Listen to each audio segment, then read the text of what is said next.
And we're back.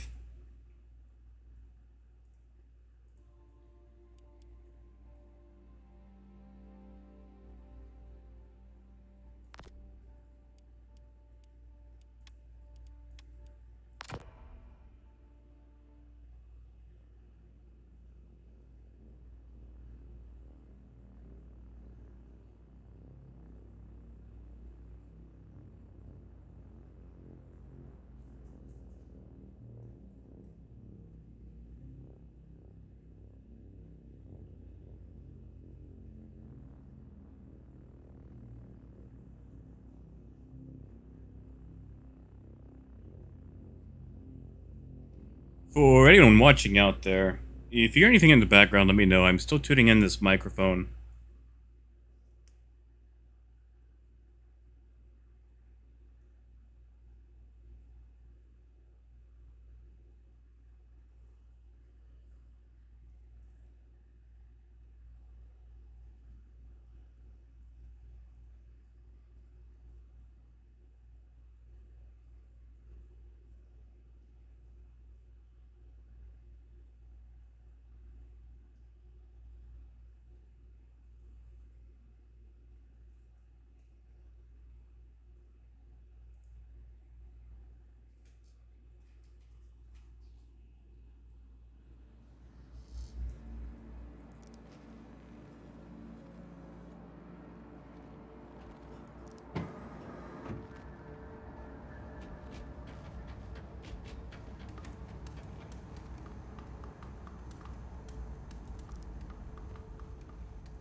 Oh, come on. It's too slow.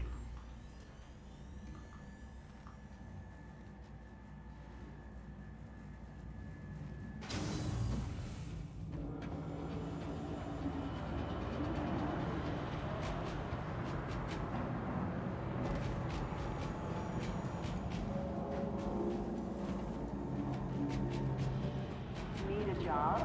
Person Dynamics is currently hiring in multiple departments. Welcome to Metro Center. Transfers to the perimeter, spaceport, and industry lines. Step away from the platform edge when train is approaching.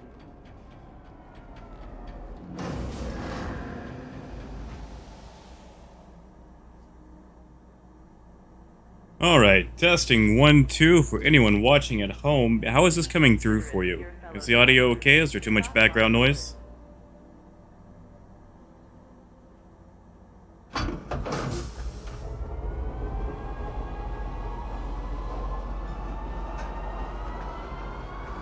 Next stop, Tisa Spaceport.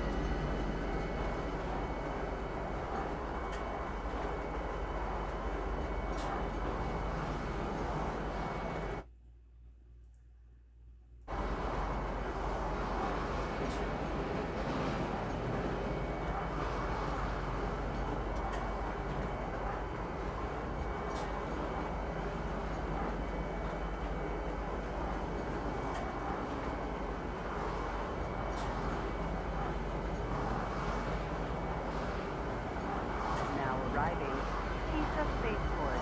Please watch your step when disembarking the train.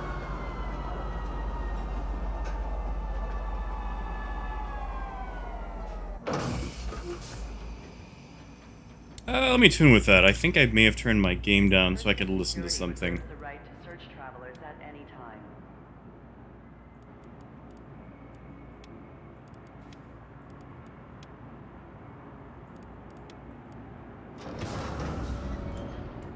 Let's not go with 97. That feels Step away from the platform weird. edge when train Either evens or fives.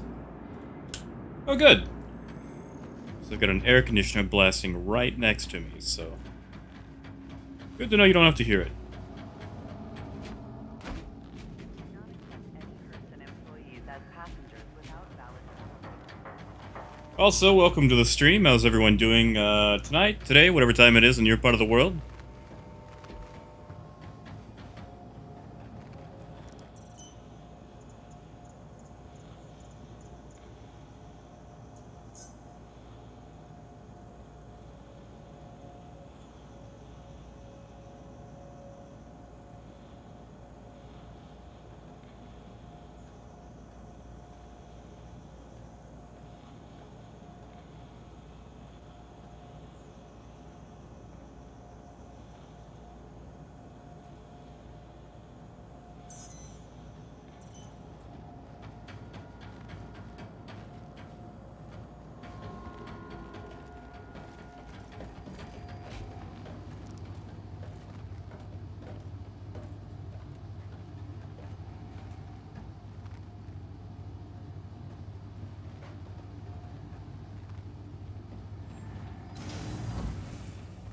You know, I've already forgotten what hangar I was in.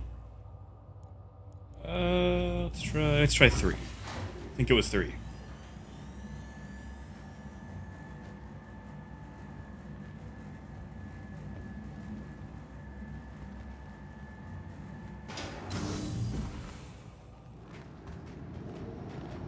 And jackpot.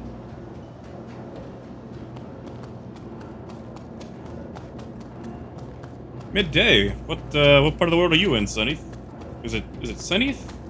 Sunny? How do I say that? I don't wanna get it wrong here.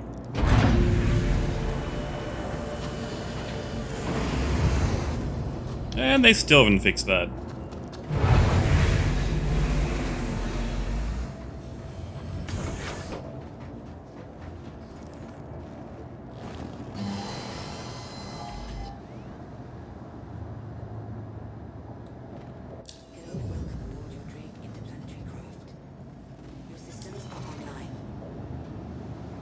You are clear to launch.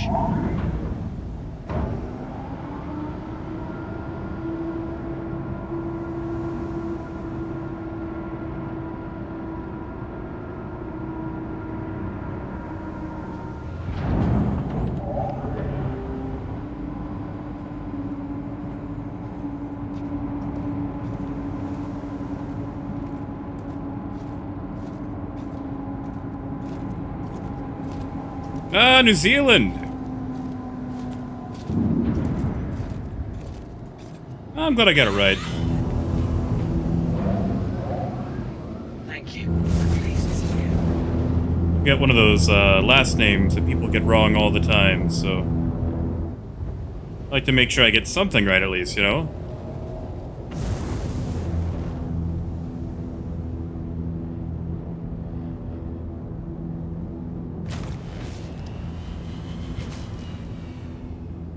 Alright, so let's relearn how to fly. First off, we're going to stop at Everest Harbor to reset our spawn point, because I'm not going to spend 20 minutes getting out of here every time I die.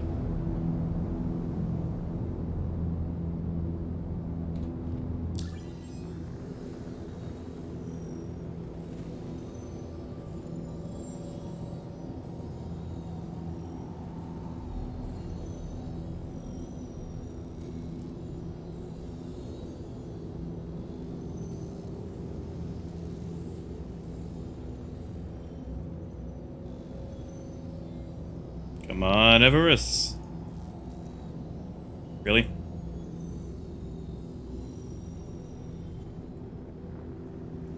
There we go. That was convoluted.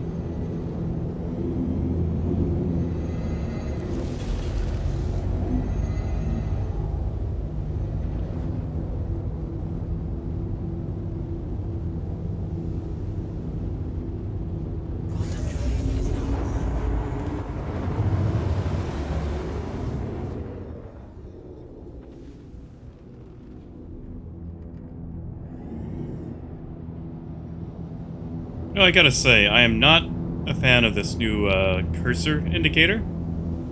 You've got like 2 pixels to actually see where you're mousing over to. I mean, for you know, flight stick players, I guess you guys got it all right, or it's karma for us having the edge for so many years, but it's just so annoying. Yeah, Mike, I should have done that. I felt like as soon as I tried to look around for it, I just wouldn't find it.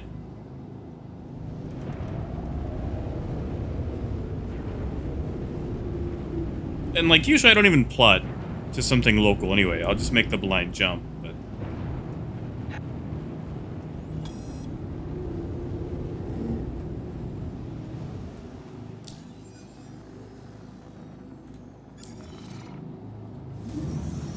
Please proceed to assigned landing bay. Which I think I'll just keep doing that from now on too, because, well, the map is still convoluted.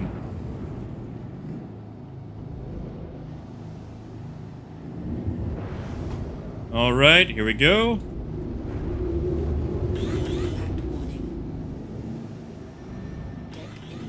Haha! Already failed. Impact warning. Port impact warning. Landing complete. A little rough, but I'll take it. Landing complete. Have a pleasant stay. There was a patch earlier today. Also, welcome back, Mito. And yeah, the reticle is still the exact same. Something tells me that the UI is not going to change this patch, that we're probably stuck with it for the next 3 months.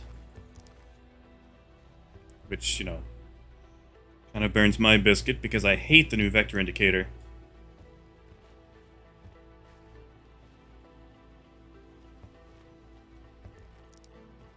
Also, there might be some sound loss. I'm going to tweak some settings right quick.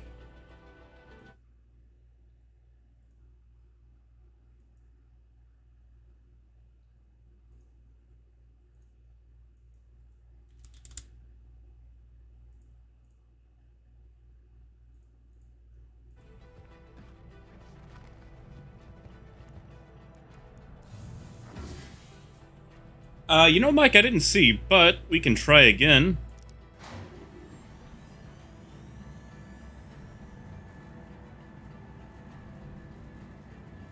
I think I waited just a little bit too close to actually check, so...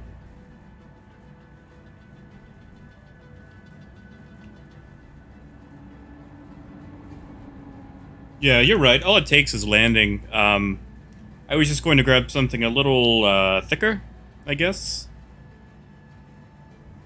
You know, go big or go home.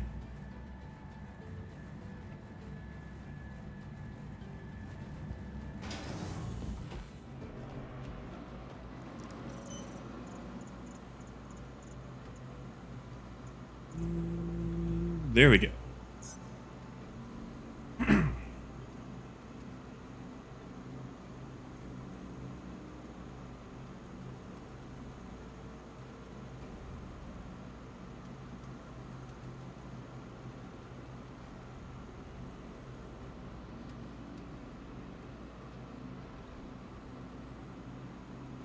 Oh yeah, the proximity assist. Let's go mess with it.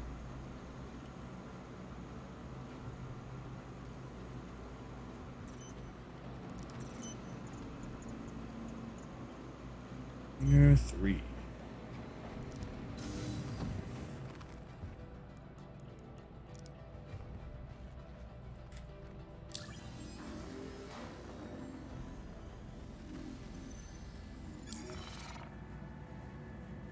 You are clear to launch. Hey, the 85X is a nice little runabout. It was also devastating back in 2.6.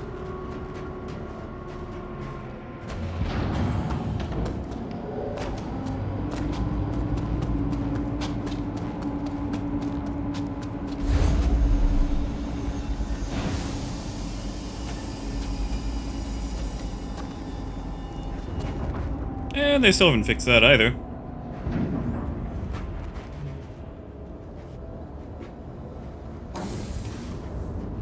Yeah, I think we're just gonna turn off proximity assist entirely.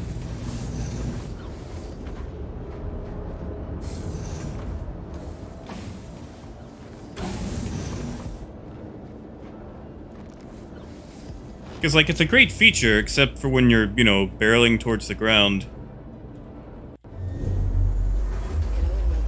And suddenly your thrusters are, you know, doing like 10% of the work. So, proximity assist. I may have already missed it.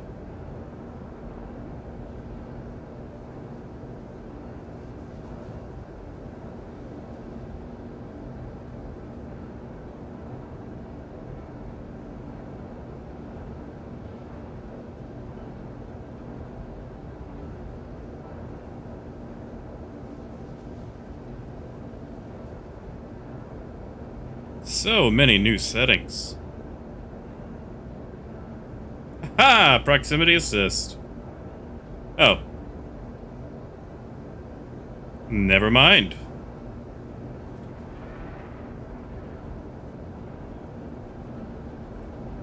Starboard impact warning.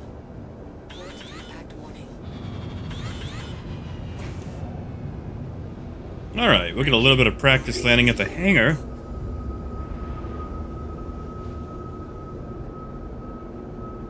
And see how far away we can actually be before we can actually see the marker.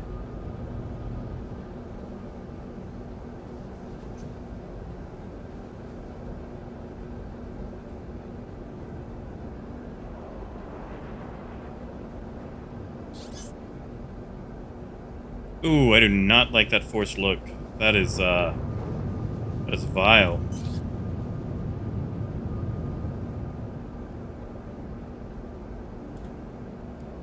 Let's change that.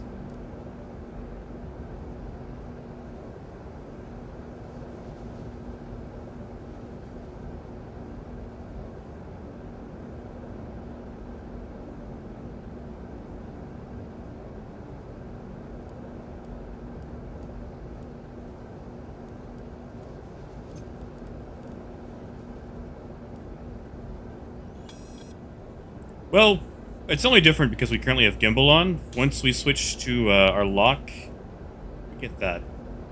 Which, I mean, you know, in a Caterpillar, you're never going to be firing fixed weapons anyway.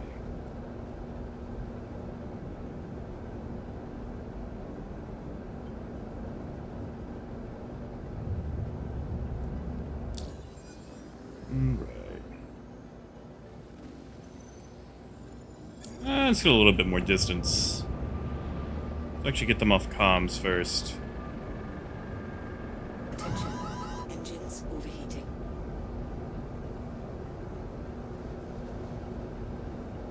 May mess this up anyway because I've been flying in Space Engineers, so my controls are all wrong.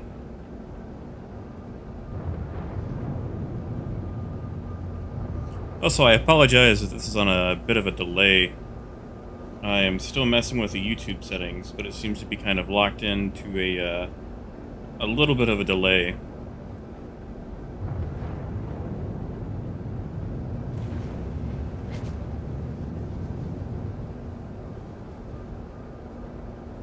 All right.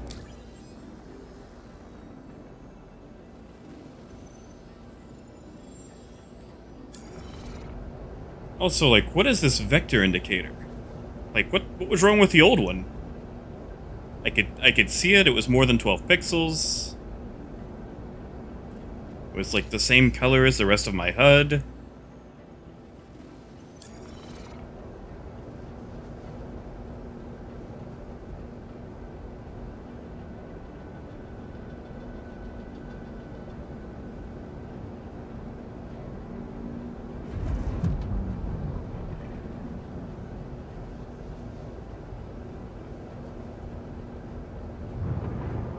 We'll burn a little bit more speed.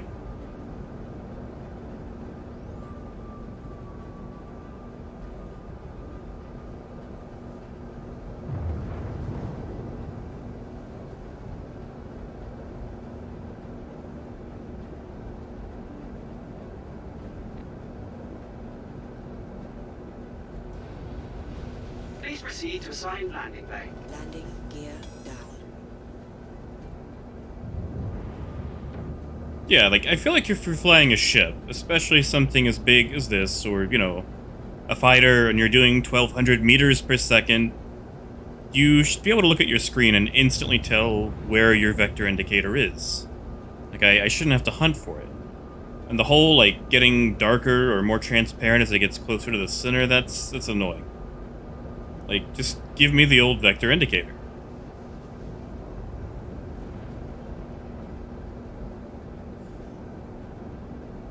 Oh yeah, like, I've got on the MFD, I'm so used to using Moviglass. There was an issue in a previous patch where... Seriously? Okay. I guess we're not landing at Everest. Warning. Impact warning. Impact warning. Also, this is me applying Afterburner.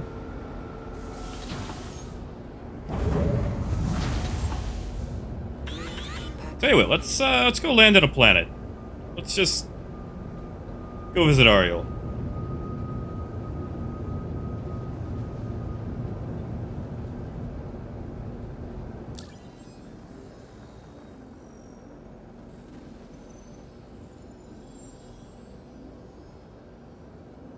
Yeah, like there was there was an issue where Moby-Glass comms just were not working at all. So everyone was forced to use, Moby-Glass. And it works again, so you don't have to worry about it, but I've just been so used to using it that I just have not made the shift back over. That and, in actual live, my friends list is just way too damn long. So I have to scroll all the way to the bottom, and it's annoying. P2, it's great, because I've got, 3 people. You take me to live, it's 160, so scrolling to the bottom is just a pain.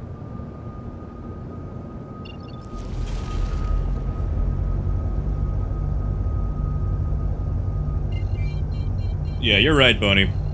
If you can give comms on MFD, it's much better.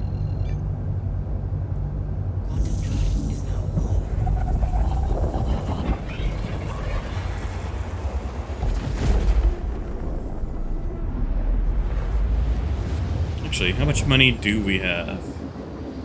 That's almost enough for titanium, so how about we buy a small load, see if we can get it back into Everest, and try to land there. Drive is now off.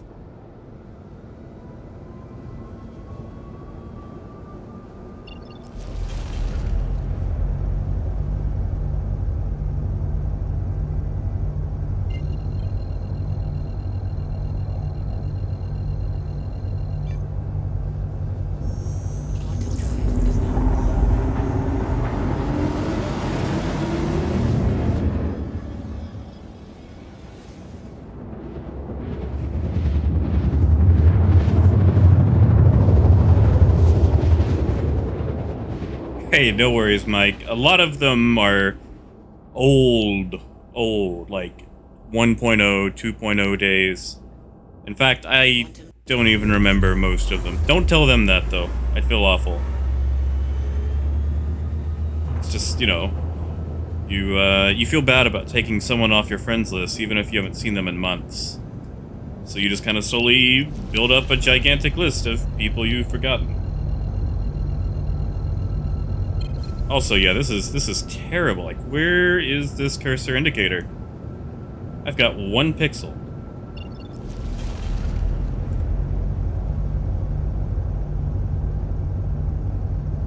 So, gimbal mode we go. Which sucks, because usually I fly in fixed, because gimbal gives you a bit more of a dead zone with a mouse. So it makes flying just a little bit more gummier, I guess you could say.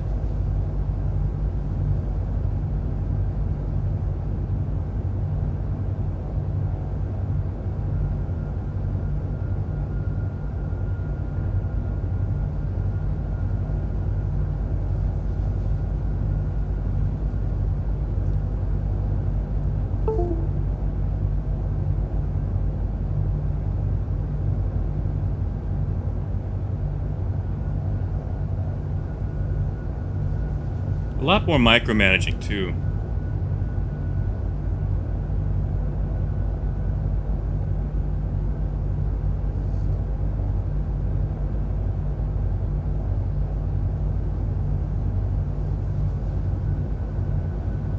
Yeah, Mike, bad design is kind of a hallmark of Star Citizen.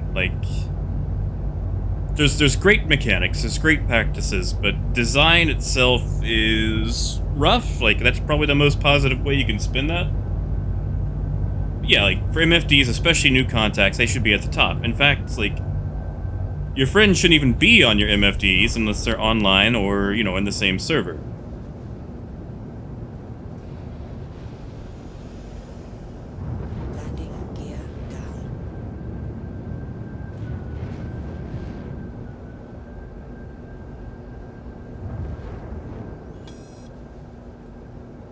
Alright, we're gonna decouple and feather this down, nice and slow. Impact warning. Impact warning. Landing complete. A little rough, not very fancy, but I'll take it. Engines. You know what, while we're here, let's get some cargo. Let's make it worth our while.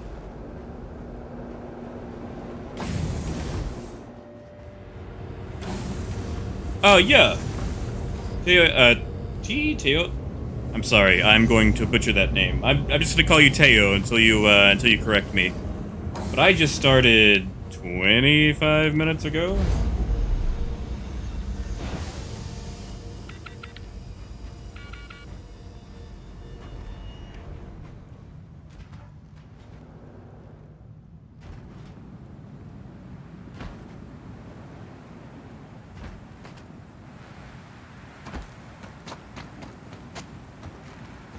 Well, that needs to come down by about 3 feet.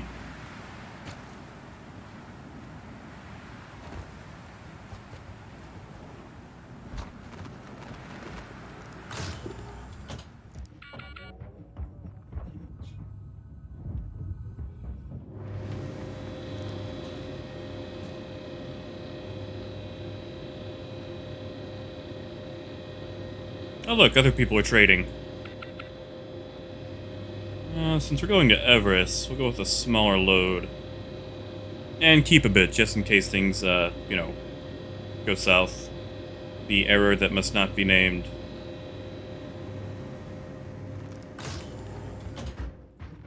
Teo, good. Alright, I'll take it. I mean, I'll pronounce the whole thing, I just don't want to get it messed up, you know? Yeah, Mike, they actually did change the height map, with the new Planet Tech stuff. They redid a bunch of things. Actually, they moved all of the outposts, so they're all in different locations on the planets now. Which usually you're not really going to notice anyway, but they did change all their locations.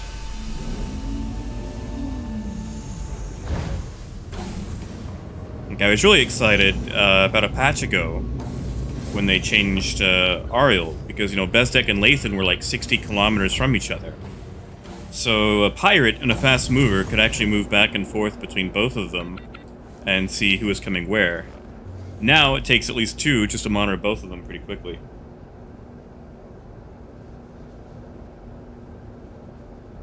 Engines online. Starboard impact warning. Launch complete.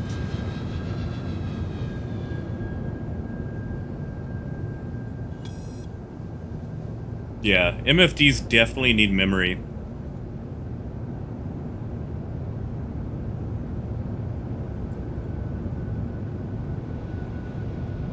Landing gear. Because the whole resetting from scratch every time you jump out of one, And we've been dealing with that for years now.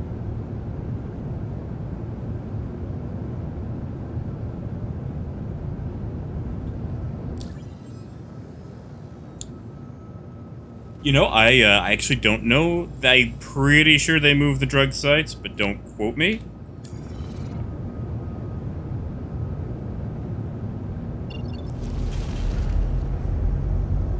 See if we can hold ourselves up in atmosphere while we're upside down.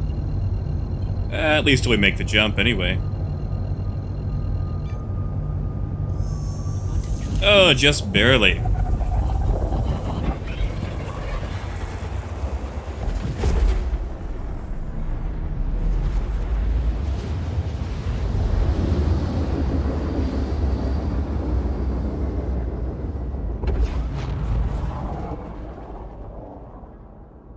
Quantum drive is now off.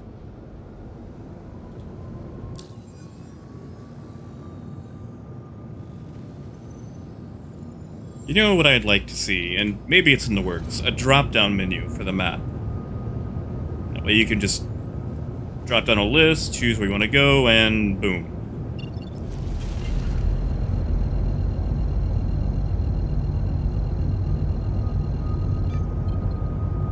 Quantum drive is now on.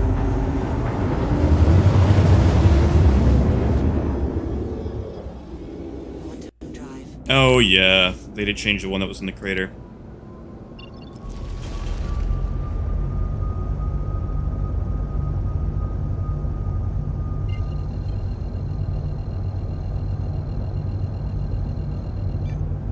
Quantum drive is now on. Alright, Quantum drive is now off. let's see if we can land without them prematurely closing the hangar door this time.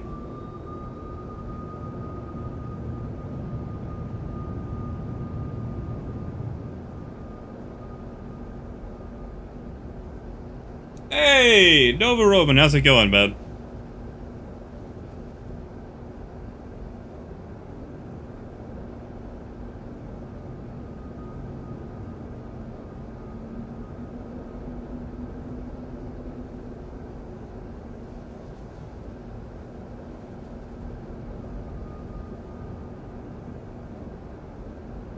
Yeah, like a list of favorites, or like if you could mark a location.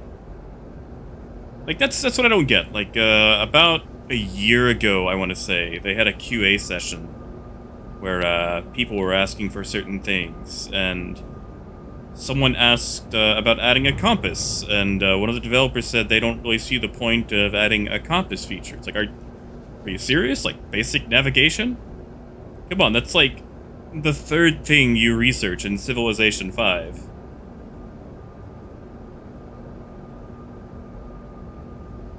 Like, you know, give me compasses. It's like basic cartography.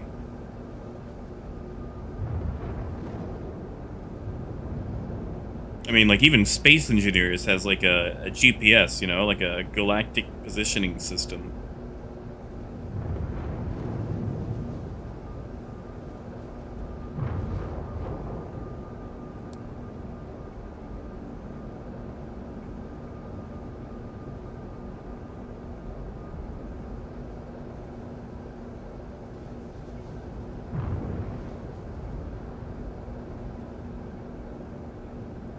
Yeah, like, nav markers would be so great. I mean, that's also, like, emergent economic gameplay.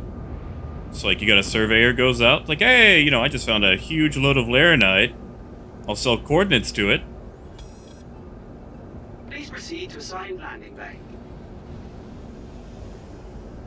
Landing gear down. Alright, maybe it'll let us in the front door this time.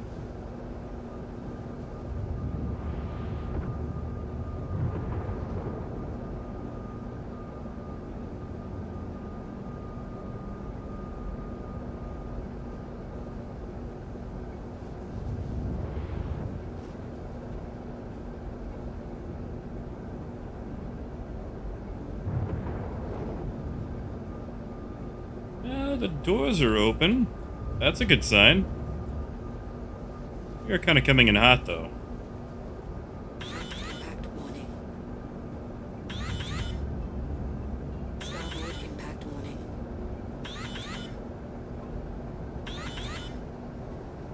Landing. Landing complete. Have a pleasant stay. Yeah, that wasn't so bad. Offline. You have to really juggle back and forth between couple and decouple now.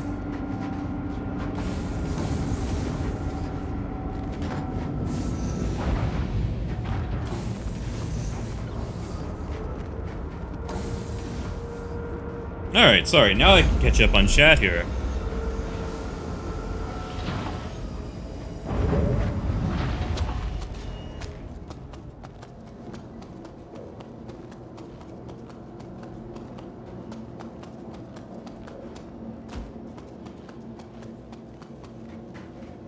Offline base? What do you mean offline base? What do they got? What are we working on?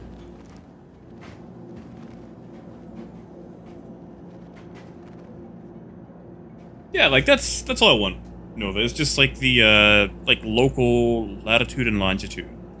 Like if you're on a planet, you should be able to have basic directions. Oh yeah, triangulation. You can do it, it's just it's not fun. Triangulating is eh. Like if I want to triangulate my position, like I'll go play Arma 3, you know? Yeah, and that's it. Like, orbital markers aren't actually on the map. You have to manually look for them. They do not put OMs on the map.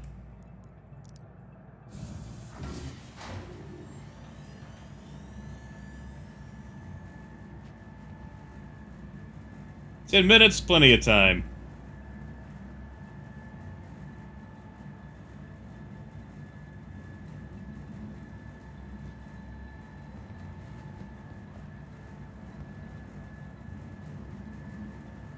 I say that, this elevator ride is kind of long.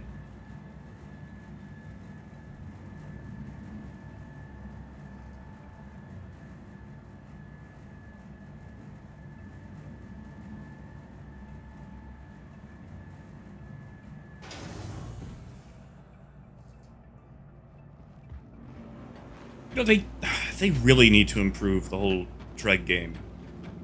Like, you're moving drugs. People love drugs. Like, you should easily be able to sell all those. But there's, like, so little demand.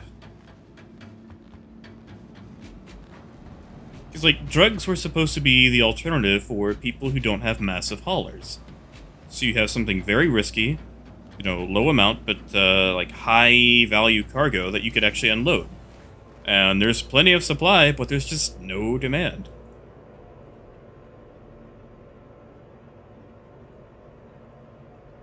$8.93. I'll take it.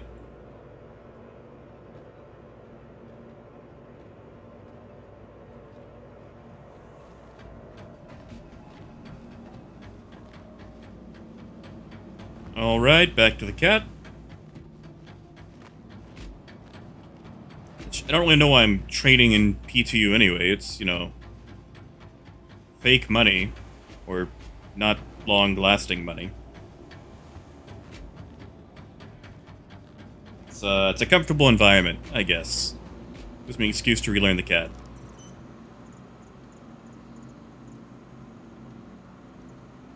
Hangar 1.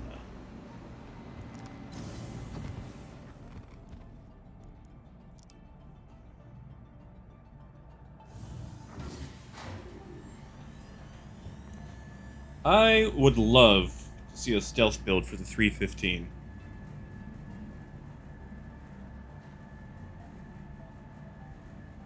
It's just like that 12 SCU is almost too much for when it comes to running drugs.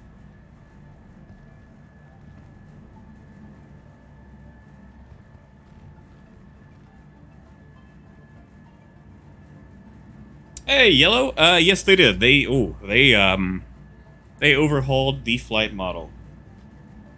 It is controversial. Some people hate it, some love it. Lots of salt on the forums. Let's go ahead and get the doors open just to be safe. You are clear to launch.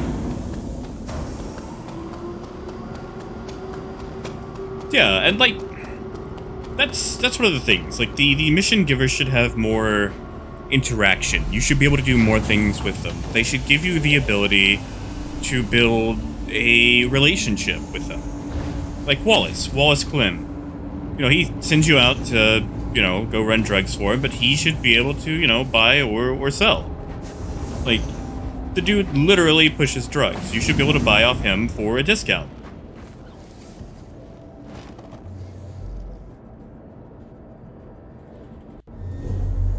And like Twitch, you know, she wants you to disrupt some drug operations. Maybe she's willing to buy off of you.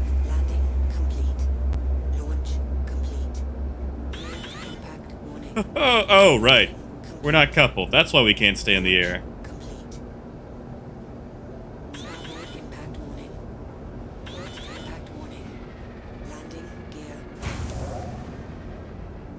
Thank you, and please visit again.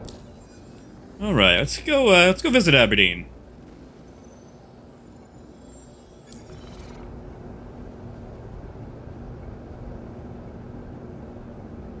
Oh yes, the new payment application. I am so excited for, because some of you might know. I know Nova Roman does, but sometimes I actually offer my ships out for rent. So, like, if someone wants to do trading, but they don't own a Caterpillar or, you know, a large trading ship, I rent mine out for cheap. Because, you know, I don't really feel like being able to make tons of money should be like a pay-to-win situation. But it's so convoluted to set up, because, you know, you have to set up a beacon. Half the time you have to explain the beacon system to the person. And, like, it sounds like a scam, you know? Like, oh, go into personal transport, drop this for this, you know, give me all your money.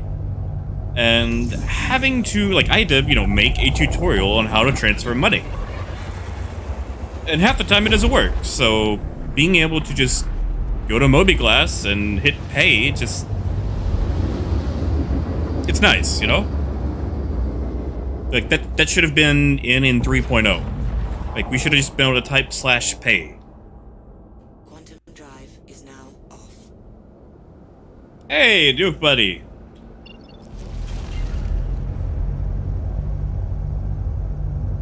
See, like, what is this? I look away for a moment, and I cannot find my mouse cursor.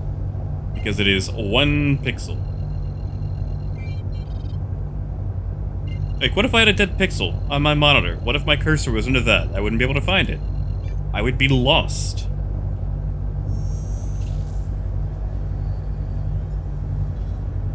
Quantum drive is now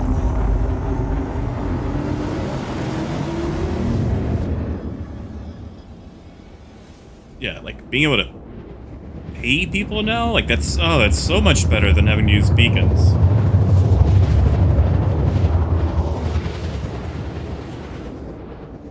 .10 is different. It's different. The flight model I can deal with. Like, it's different, but I can get used to it. is now off. The new targeting method, not so much. I will go ahead and come out and say the targeting method sucks. Because you no longer have, like, the 360 radar. You have to get someone on screen and then, like, manually lock them or pin the target and then cycle between your pins and lock. It's very convoluted.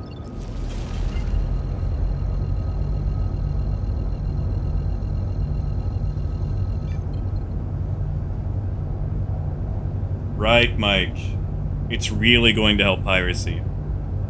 There's actually quite a few pirates that I like to watch or follow, mostly so I can learn what's going on and, you know, stay out of their way. But, it's really hard to get people to pay up when you have to drop a freaking beacon. You know, a lot of people do the whole, you know, oh, I'd rather burn all my cargo than pay $1 to a pirate, which is cool and all, but doesn't really pay the bills. I'm sorry, but if someone holds me up and I've got like 1.4 million in cargo, I'm gonna pay whatever, because that's 1.4 million in cargo. Like, I can resolve that situation in 5 minutes rather than spend, you know, like 6 hours to make back what I got shot down for.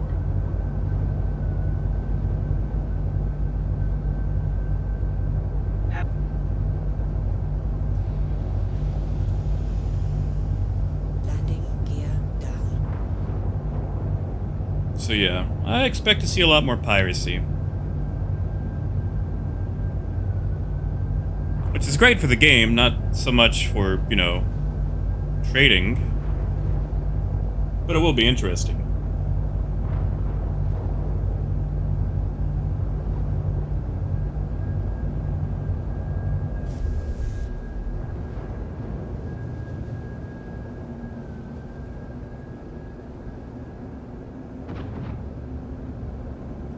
Also, can we complain about the lack of proper lighting at literally every single outpost?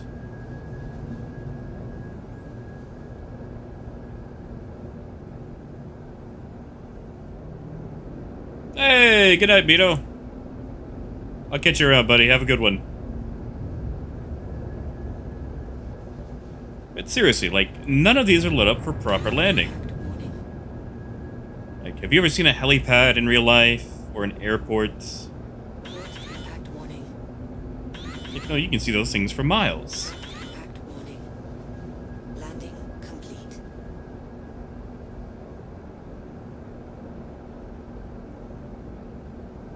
Engines offline.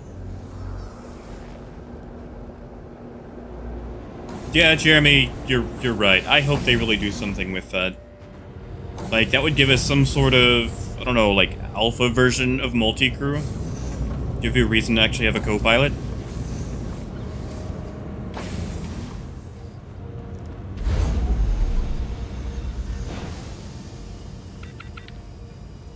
Yes, they do, Mike. Yes, they do. Ships need belly lights.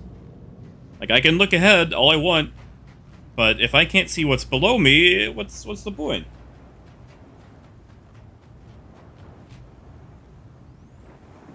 I also need cameras at the bottom. Of course, you know, granted, creature comforts and piloting UI, that's probably still years off.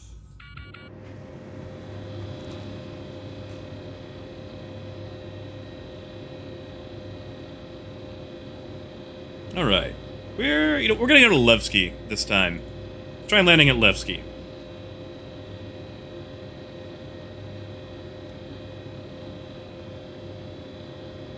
You know, once upon a time, way back when, the before times, if you will, back in 2.0, we actually had landing assist.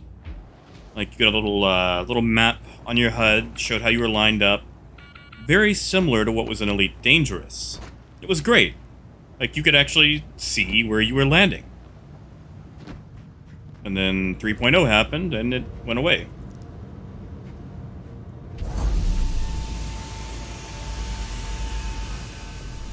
Of course, you know, back then, all we had were, you know, Port Olisar and Cryastros. So, you know, we had it when we needed it the least.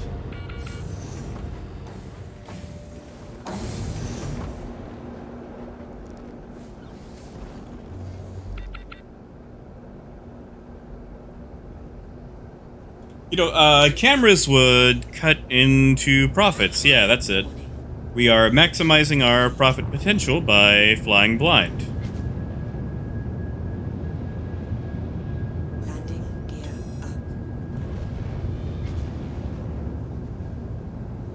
up. We're an analog society out here in space, and the year... What year is this? 2950?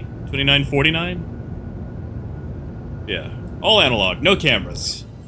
Cameras are, a Shionic conspiracy. That's it.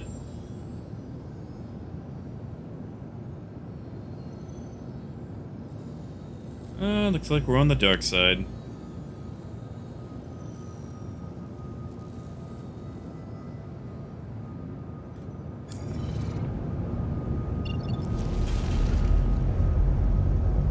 Yeah, Drake style would just be like a plate falling off the back so you could just turn your head and look outside. Or, you know, the floor falling out and just eyeballing it from there.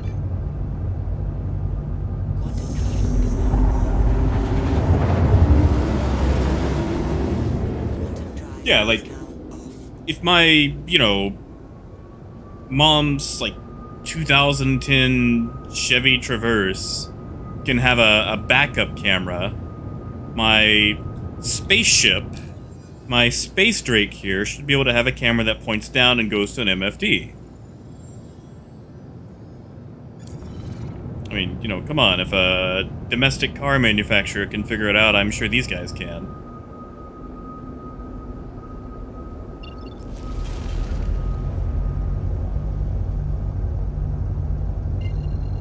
Oh, that's gonna be a shallow jump.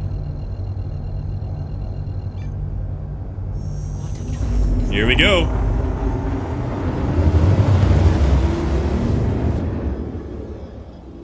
You know, that shouldn't be possible. That should just make me fly around.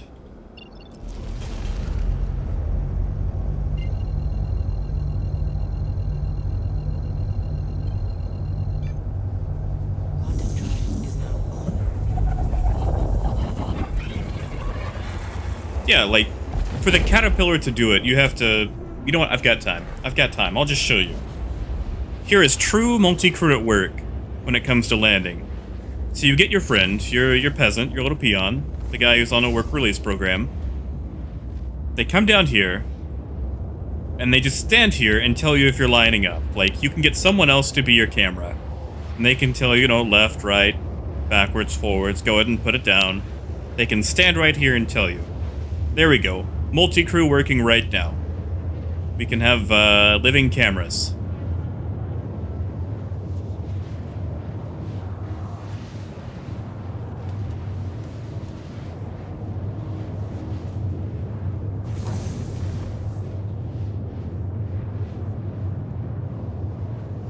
Oh yeah, Elite. I like how Elite makes, like, creature comforts, like an upgradable path. Like, you can get the, like the cruise control assist for automatically slowing down whenever you're in your hyperspace or whatever it's called. and the, automated landing. Like, you can actually buy those as modules for your ship. That is nice. I like that. I mean, I don't really, personally use it, but it's a great feature. Let's see. More well-done features.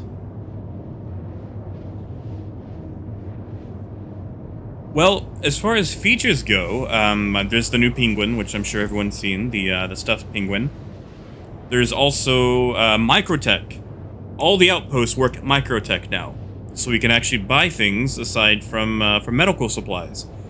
The bad news is it's pretty much all astatine. So astatine is going to be the flooded market around microtech. There is one outpost that sells agresium. Unfortunately, it is only one though, so it'll probably be overfarmed, and everything else it sells is trash anyway. Actually, you know what? After we get to Levski, we're gonna grab a cutlass and go practice landing on microtech, and also check out everything that the planetary outposts sell. And yes, I do remember when that ladder killed you. I remember when standing up out of the caterpillar would kill you. Like, you get to an outpost, have all your stuff to sell, get out of the seat, and you die.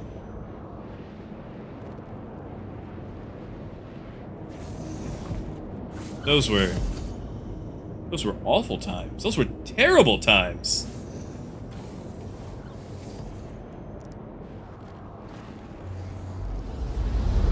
That's right, duct tape is the Drake way.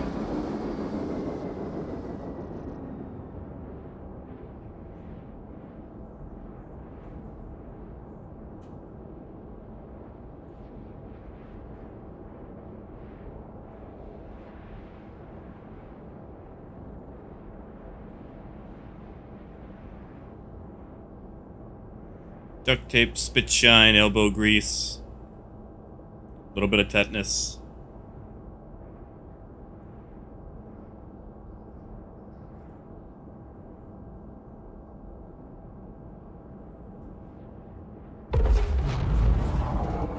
I'm gonna miss when they put Delamar in Nyx. Like, I'm going to have to actually travel to Nyx just to visit Eslin.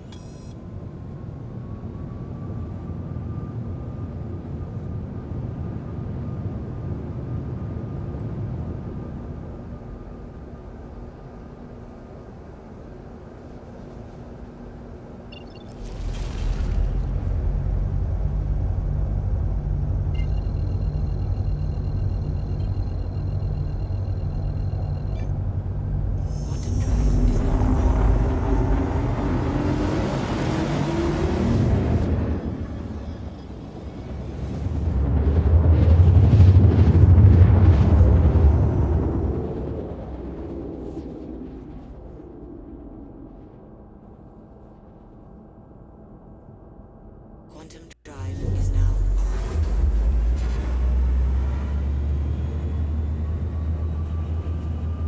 Yeah, he's been putting his face on, I guess. He hasn't really shown up on the comm screen.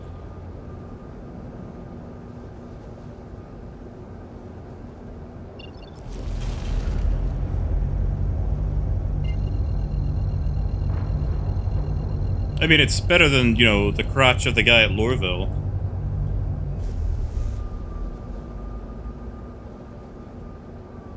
Like, you go to Tisa spaceport, and suddenly you've got some guy's crotch in your face.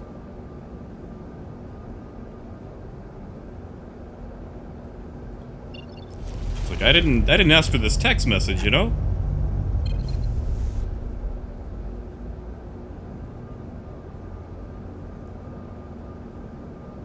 Alright, Eslin, give me something. Please proceed to assigned landing bay. That wasn't Eslin. That wasn't Eslin at all.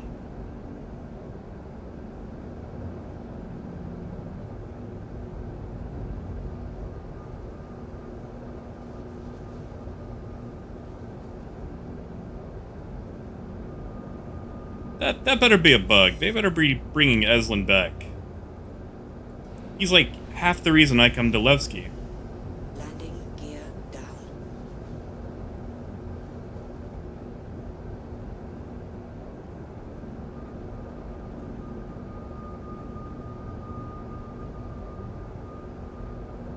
Yeah, let's see.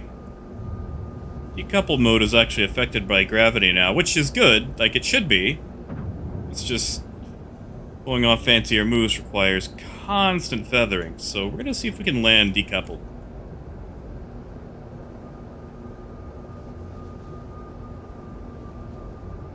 Impact warning. Starboard impact warning.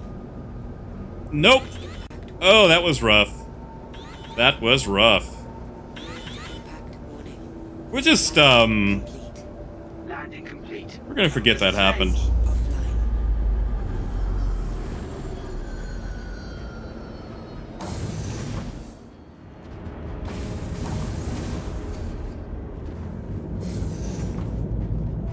My cat is pink and white because it won a contest a long time ago.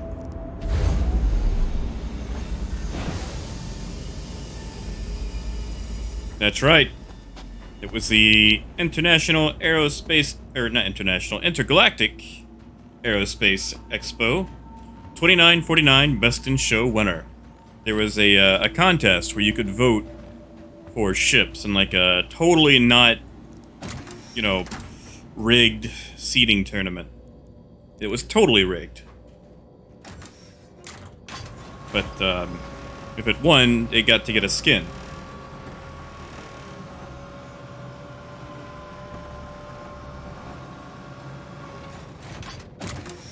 Well, there was no top-down external view. Ah, dang it.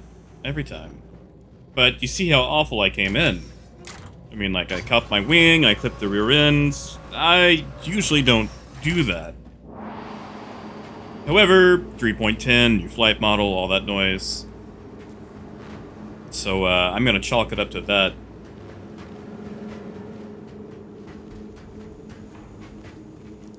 Yeah. Yeah, Hawk is right. Like, you fly, especially like a caterpillar, because the great thing with a caterpillar is you can see the front, and since you're 75% towards the back, you kind of know where you are in the back, too. So it gives you great sense of awareness and, like, where your ship actually is. Nah, you asked me to do that in, like, a Carrack? No, but, you know, the Carrack also gets, like, 6 feet of clearance on both sides.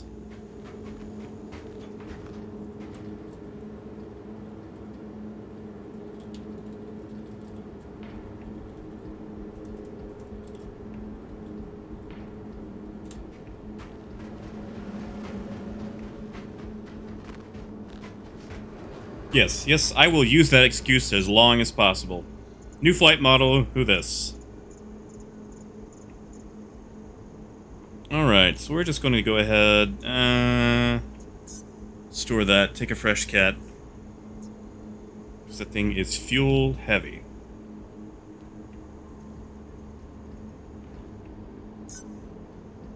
So we're going to hit the station above Microtech, swap out for the Cutlass, and, go do some Cutlass landing around Microtech while checking what the outposts sell, now that they actually, you know, sell stuff.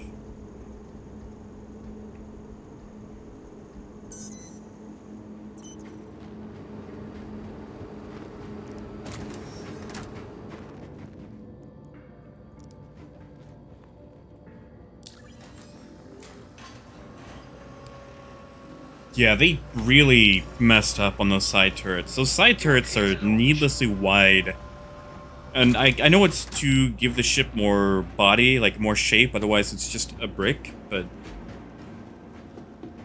like, the poor Carrack just cannot get in and out of the hangars they tried to design it for, which, honestly, in real life, you would never ask someone to land in a situation like this.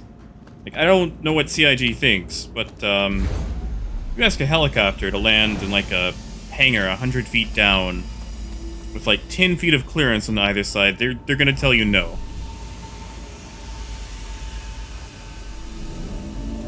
Tio, it's supposed to be 576.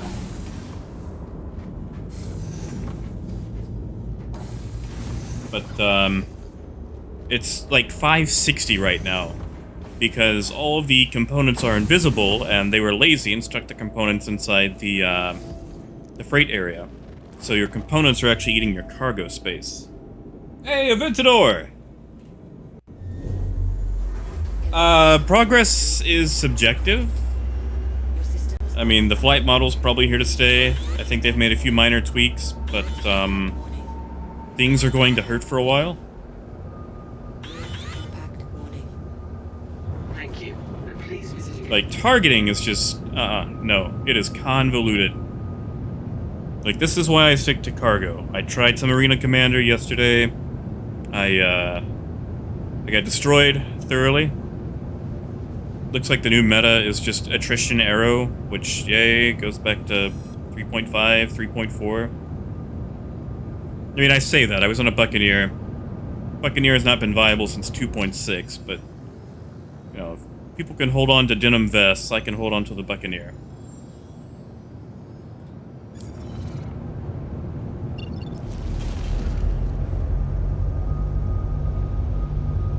Landing gear up.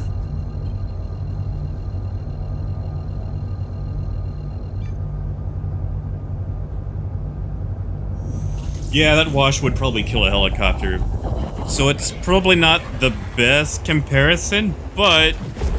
I mean, you know what I mean. Like, a standard average pilot should not be asked to land in such extreme conditions.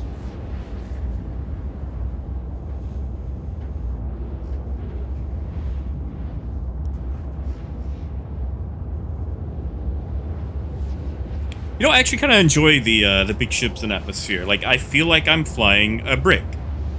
Like, the Caterpillar should handle a bit like an oil tanker. It's nimble for an oil tanker, but it's slow. It's cumbersome. But there is some agility for its size. Like, it feels like it actually has weight. Like, it's not a car in GTA that goes flying 100 feet as soon as it hits a ramp. I say that. The Carrack is still ridiculously OP, and they need to detune those thrusters. But the Caterpillar feels right. They also upgraded the guns on the Caterpillar. The pilot actually has 2 size 2s and 2 size 3s now, instead of just having 4 size 1s, so there's a chance, a slight chance, that a Caterpillar pilot can actually kill something. That's right, Mike. It should be double the size. Especially, like, the Freelancer Max. Have you tried landing a Freelancer Max recently? It is easier to land a Caterpillar than it is a Freelancer Max in most locations.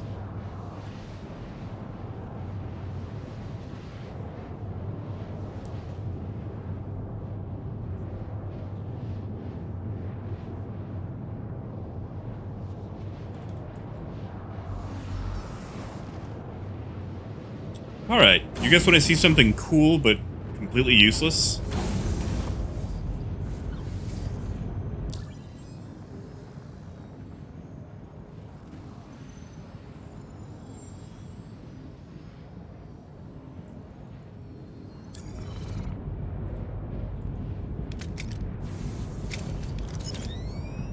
Alright, so planets start to pop in around, like, what? 300,000 kilometers? However, if you have something that magnifies, you can see them like several million kilometers before you actually get there. So let's see, 12 million. We'll check around 7 million.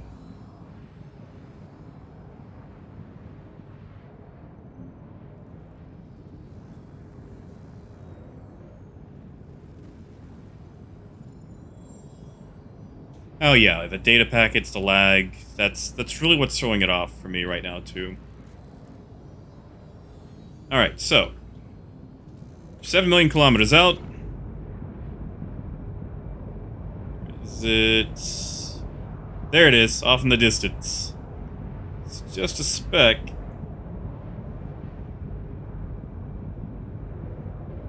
You can actually see the planet with a scope several million kilometers before you get there.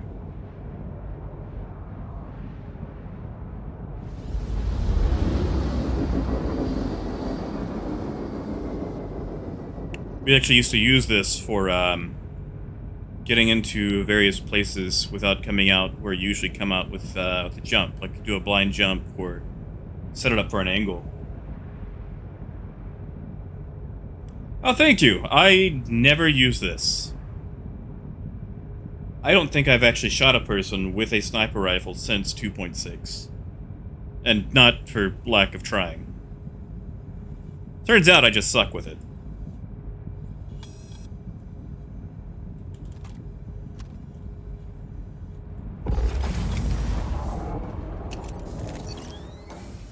And now I can't put it away.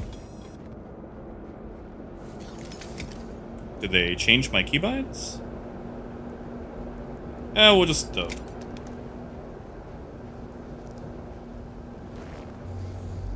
Yeah, a long time, Boney. Especially when the Mantis came out.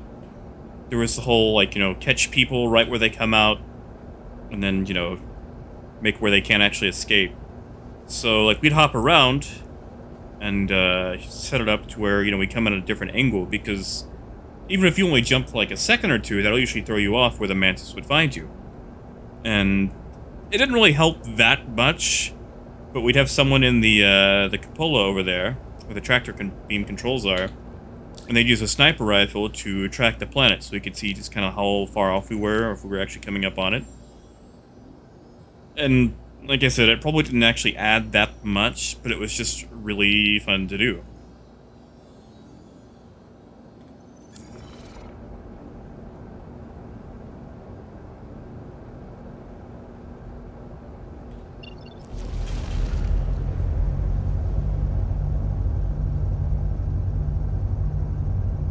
Oh, that's right, Book. That is right. I mean, I've assaulted a few people at Outposts. I was doing this thing for a while, where I was hiding at Tram and Myers. And then, like, as soon as someone would go in to buy, I would sneak up behind them and do, like, the unarmed takedown. And then I would shout at them in microphone, in, you know, voice over IP, and tell them to bring an escort and then just run away. It's like, you know, they didn't die or anything, but they got a scare. Unfortunately, that also started adding to my crime stat and charging me like $7,000 just for punching a guy.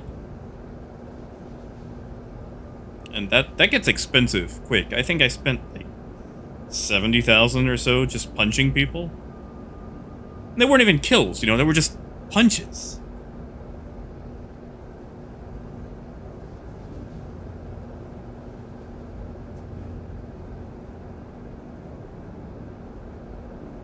Because, you know, like, far be it from me to disrupt anyone trading. I just want people to be aware of, you know, situations that they should be taking precautions in. That's right, Oak? Mike? Sorry. I was thinking Shepherd Book, trying to say Mike, and it came out Moke.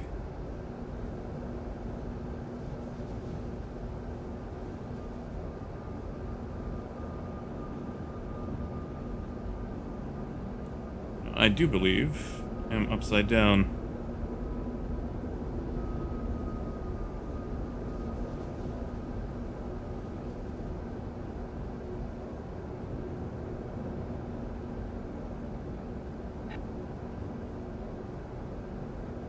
Please proceed to assigned landing bay. Landing gear down. Alright, let's have a little fun with this one. Let's go for the reverse landing. See if we can actually pull it off.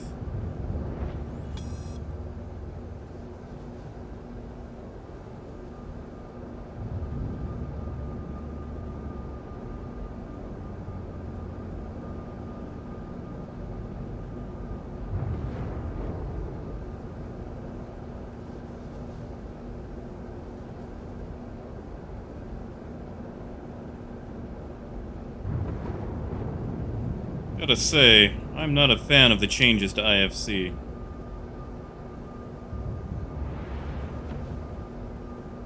Wait, I'm upside down. I was wrong. Okay.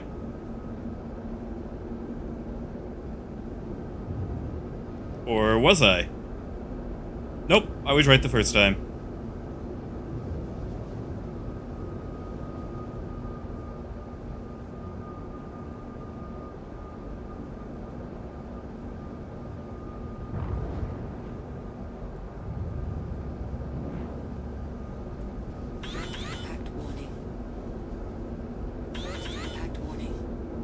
Oh, this is not going to go according to plan. Nope. Too slow. Oh, that's going to take a lot of training to get the hang of again. Used to, I could do that no problem, and now it's just... Whew. I feel like a baby, you know? So new, so fresh. Everything is dangerous now.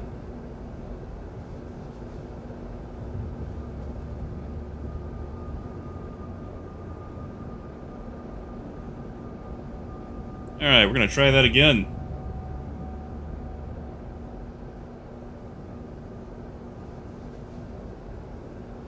Hey, have a good one, Aventador. Thanks for stopping by. I'll catch you around, man.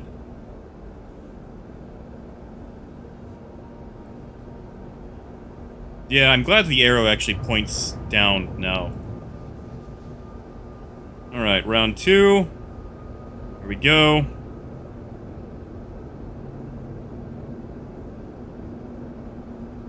Impact warning. Impact warning.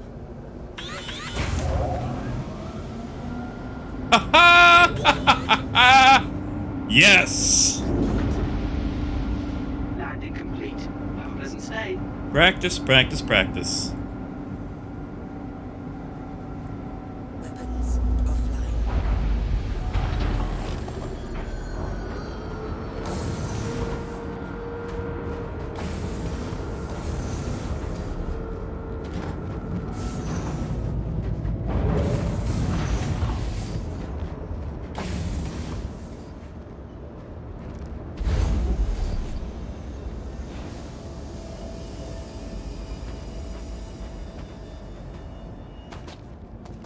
Oh.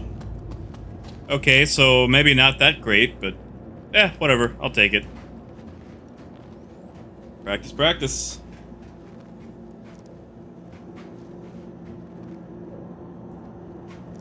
I mean, it's better than blowing up, you know?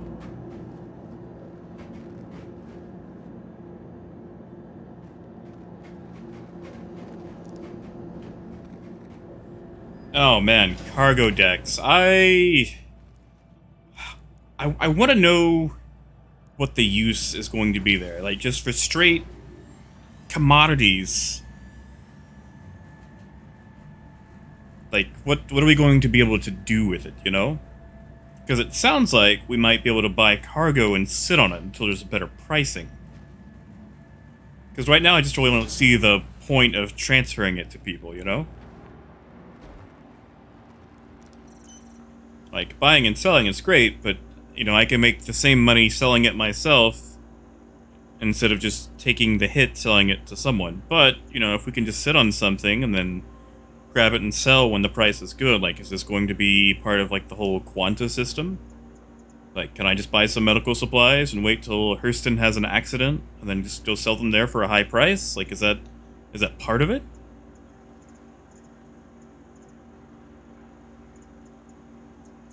I mean, I don't like to, you know, speculate.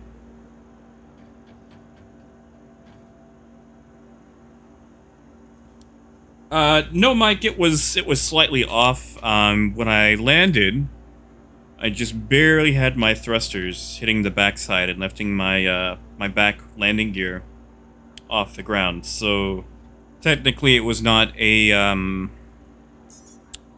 true landing. Like, it completed, it counted, but it was messy.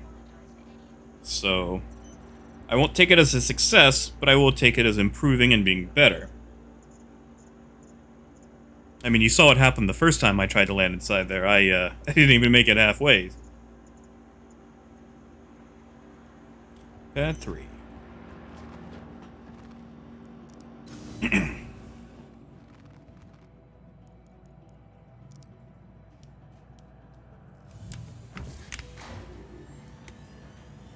Hey, have a good one, Worm. I'll catch you around.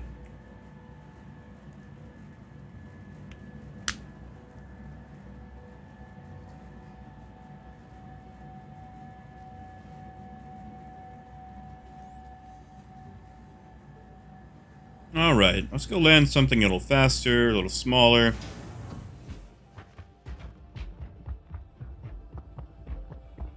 And we can check out what Microtech is selling at the same time.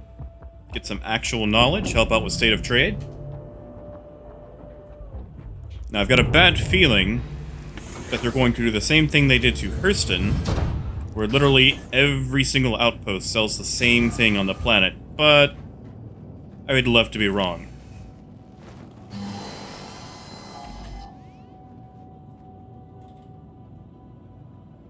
Hello and welcome aboard your Drake interplanetary craft. Your systems are online.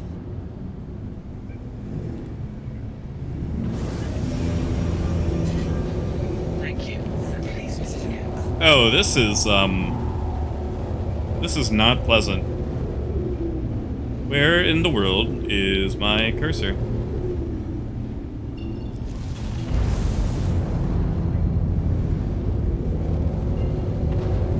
Shubin Mining Facility, SMD 22.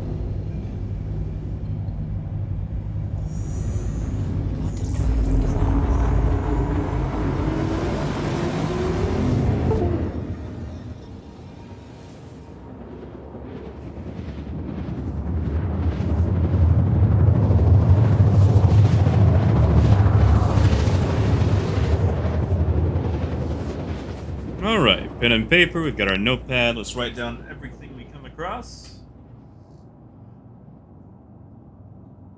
I mean, I say that, I guess I could just, you know, take screenshots and forget about it.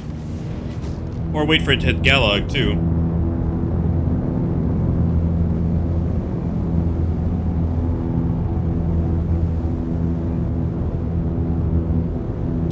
I think the wrench icon is to indicate where your ship is or what hangar you've been assigned. Don't quote me, though. CIG are really bad about having UI elements and just not explaining them.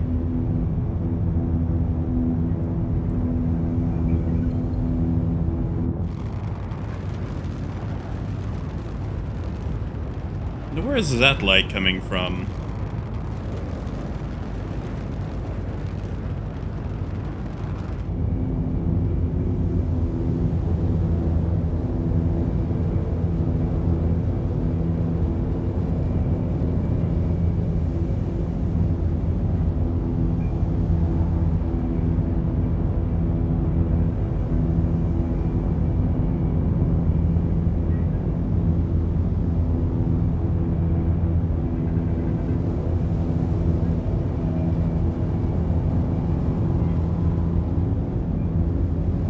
Yeah, I'm 5 kilometers out. I feel like I should be able to see the outpost.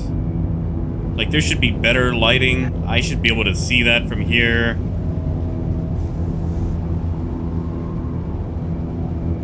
Oh yeah, I think the wrench is just denoting what landing pad you actually took off from. I could be wrong, though. Landing gear down. Alright.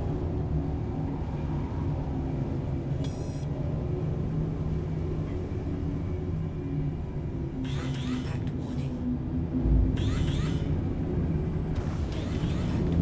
Oh yeah, that is awful in VTOL. Impact warning. Impact warning. We're gonna try that without using VTOL.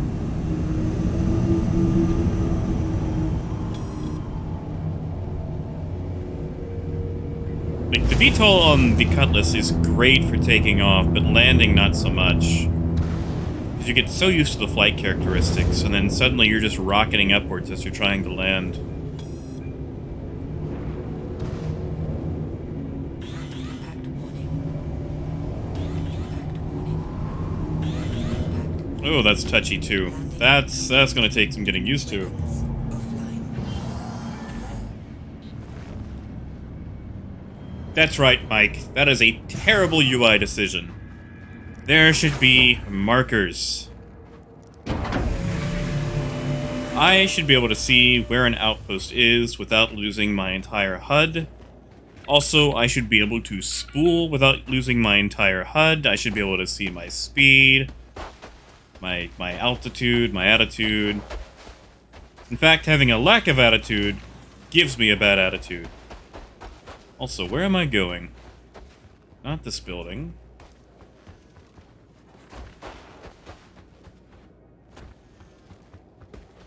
That looks unfinished.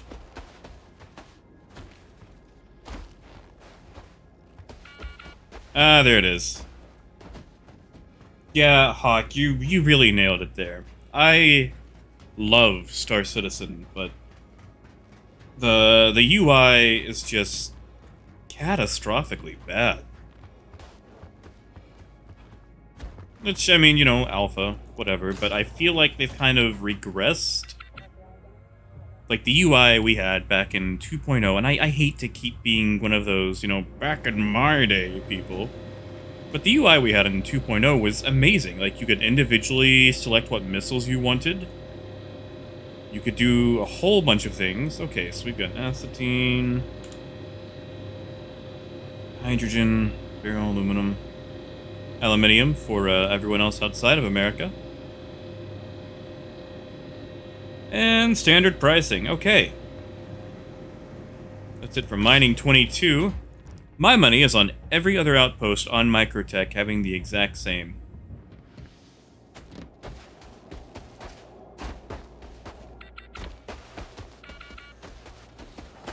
You know, Mike, a long time ago, I actually made a video showing all trade terminals in Crusader. And I said I would make another one, and I totally lied because I have not got around to doing the ones for the other systems yet. And I need to get on it. Which, I mean, you know, the cliff notes are find the building with the orange light. But just sometimes, especially on Microtech, finding that stupid building. Actually, you know what? While we're here, just in case anything happens,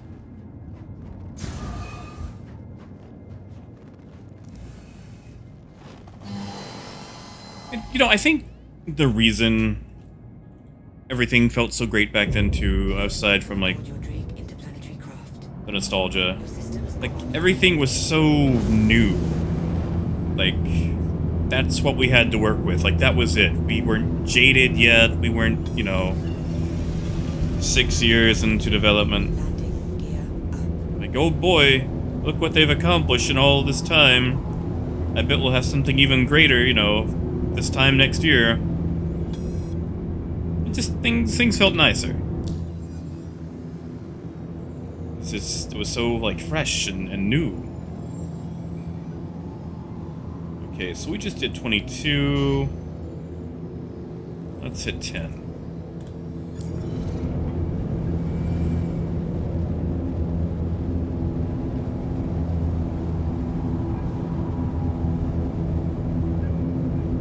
See, Mike, I don't do that anymore. Because at some outposts, they will impound your ship. And there have been several times where I've purchased cargo, walked out to my ship, and watched it disappear. Like, if I'm just checking prices and I'm in something small, yeah, I'll land in front of it, jump on the stairs, I literally will not touch the ground. But if I'm running cargo, I'm on the landing pad. Because, I've already lost like 3 million in medical supplies alone back in like 3.6, I want to say. And the annoying thing was, before that patch, you couldn't land on the landing pad because that's how your ship got impounded, so you actually had to land off of it. So they pretty much changed everything about it, didn't tell anyone, so you had tons of misinformation because of just, you know, old patch stuff.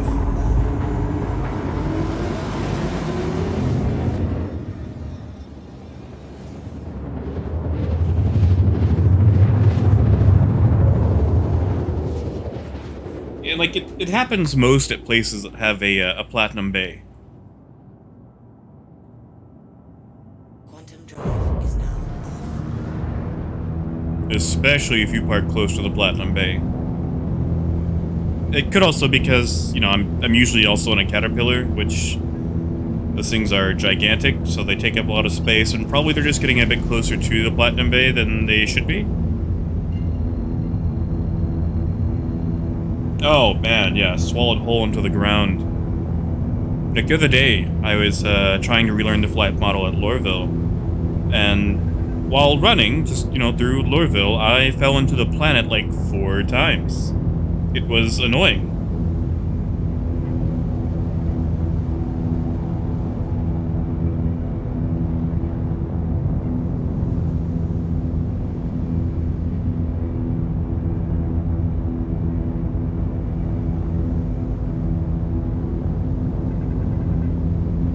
Yeah, this whole having to spool up. Also, having to spool up just redlines my power plant so everyone can see me from miles away. Like, if I'm trying to sneak in here, all quiet-like, having to ramp up quantum just so I can see it just ruins that.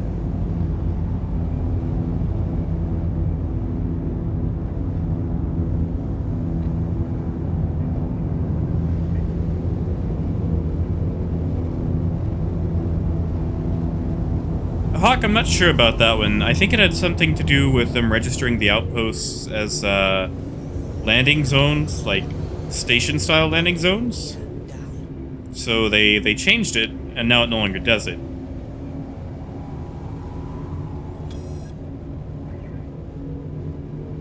Impact warning. Impact warning. Landing complete. A little shaky, a little rough, but we got off the first time around.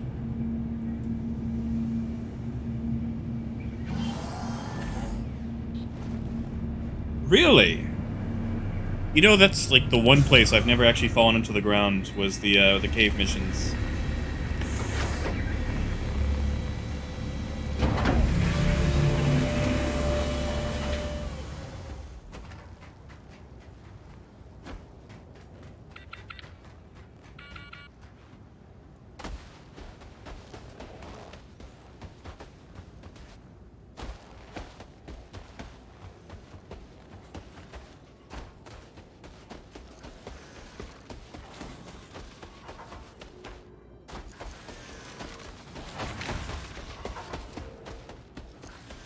Kilometers? I might just be blind then.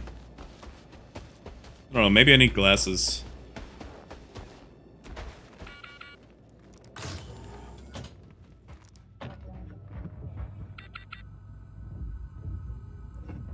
Oh, Infinity! That sucks, dude. I am sorry to hear it. I've had a couple like that. Ugh. Okay, well, same thing. That's not pleasant. Yeah, there are some entitled, maybe that's not the right word. Selfish. We'll go with selfish. Or inconsiderate. Inconsiderate caterpillar owners out there. Like, oh, well, I've got a caterpillar and you're on the launch pad, so I'm just going to squash you.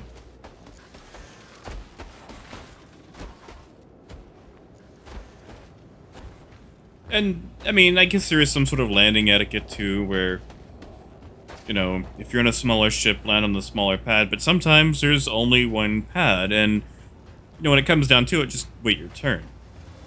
Like, part of the whole gritty simulation thing is having to wait. Having to wait your turn, and people don't seem to like that. They get inconvenienced slightly, and they just drop their caterpillar on top of your tiny ship.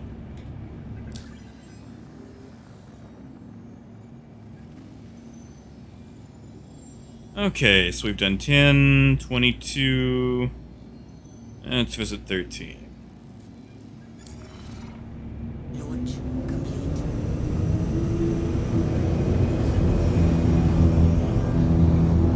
Landing gear up.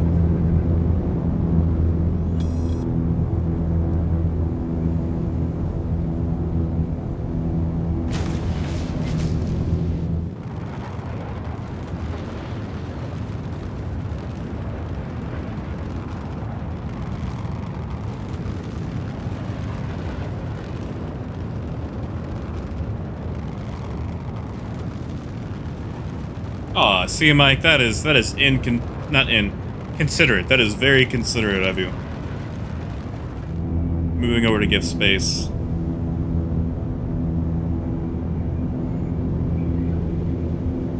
Especially in a max too, because those things are land whales. It's difficult enough sometimes just to land that on a pad, much less off to the side.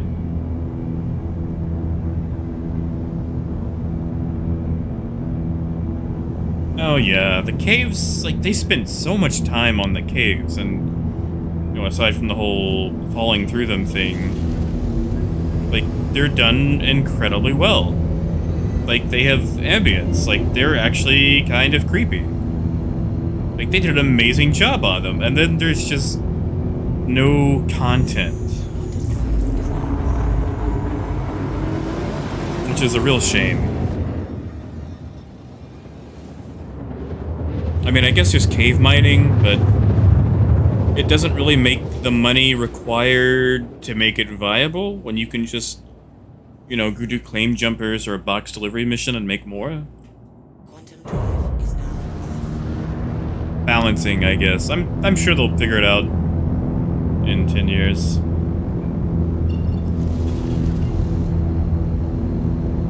Oh, Mike, I love the red. The red is actually what got me to buy Star Citizen.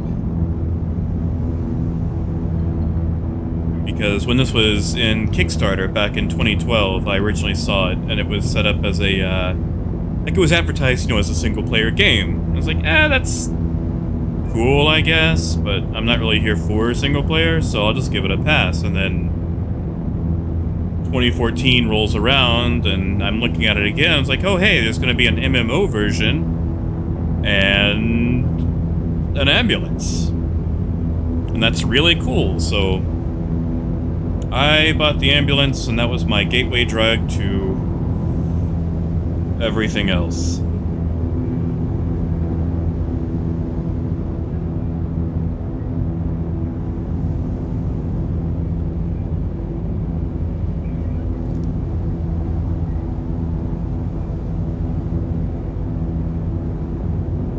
See, you had caves as a kid? Lucky? Like, there's caves in the state where I live, but, you know, they're a bit of a drive for me. Like, I fell in a hole once. Like, it was really a ditch for a septic tank that was getting put in. That's probably my biggest experience with caves.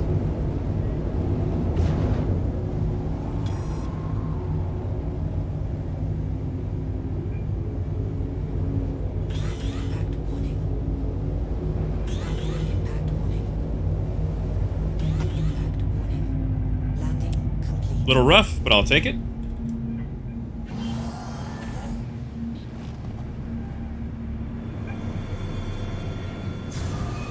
Yeah, Mike, that's the way to go. They just, you know, the bodies are so difficult to find.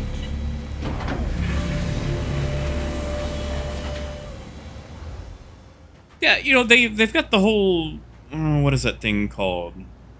Revari? It's the, you can pick up its dung inside the cave and sell it. So they made poop for the animal, but they haven't actually made the animal. Which is weird.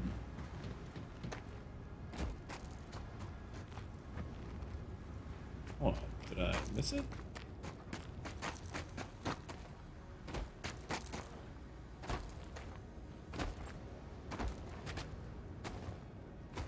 Am I being dumb? I think I'm being dumb.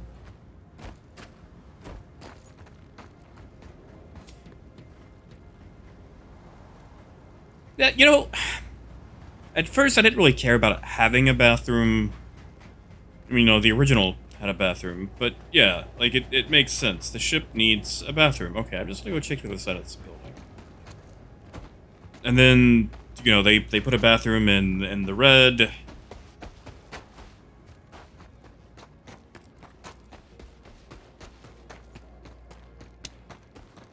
That's... Oh. Okay.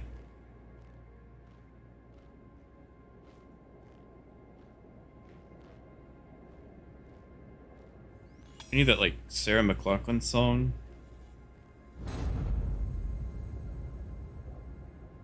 And that, ladies and gentlemen, is why we took the Cutlass Red.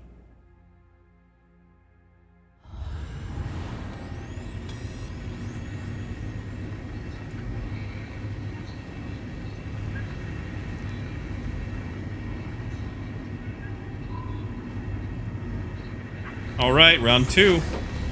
Let's try that again. Yeah, we just got Star Citizens there.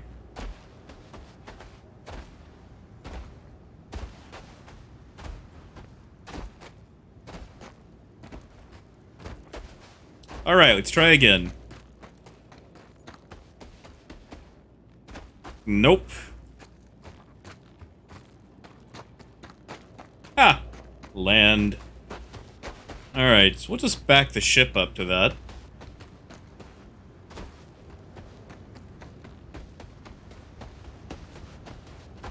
Also, what outpost are we at? This is 13.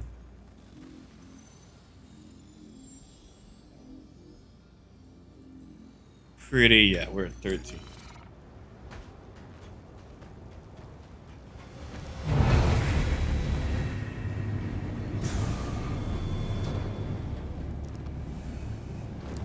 Yeah, like, whenever I'm doing price checks, especially for, like, State of Trade, I like to take the Cutlass Red in case something goes south. Because, you know, if it does, I can just reload and be right there.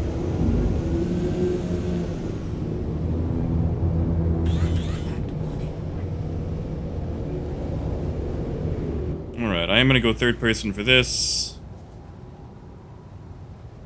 I just don't feel like taking all the time to, you know...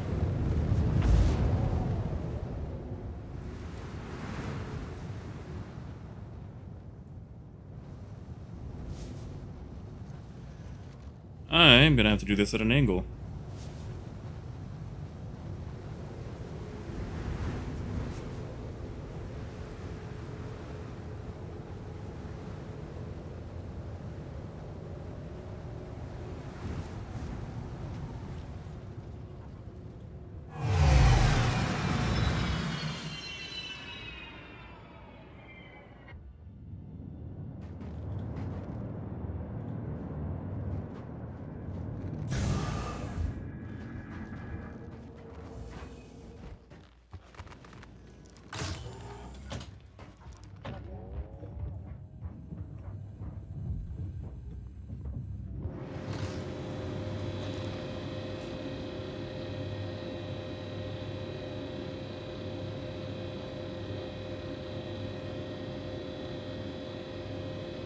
Heyo. Something different.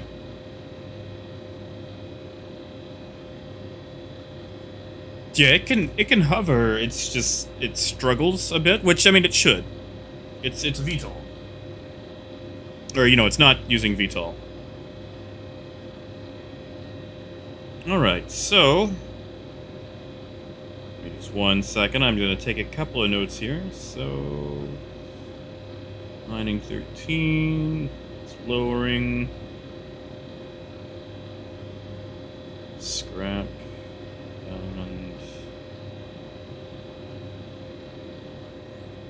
And aluminum. All right. Back on the road.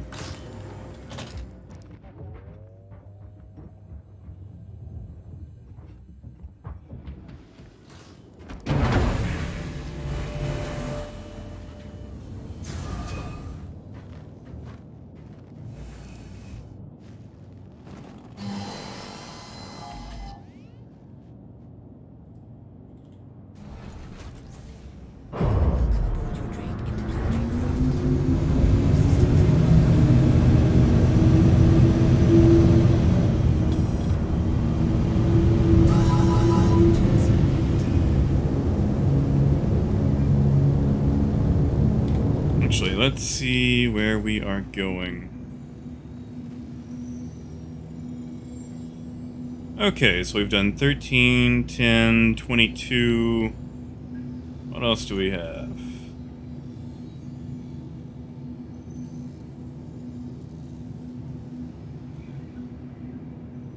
I guess we can check Deltana just to see if it's, you know, on the ground.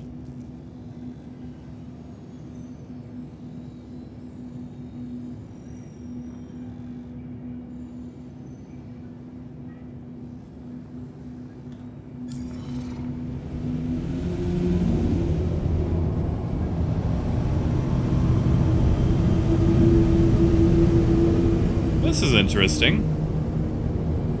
If we afterburn with VTOL down, it makes us buck backwards, noses us up.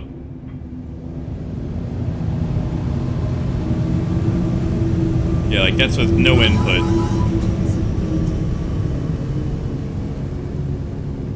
That's not a good feature.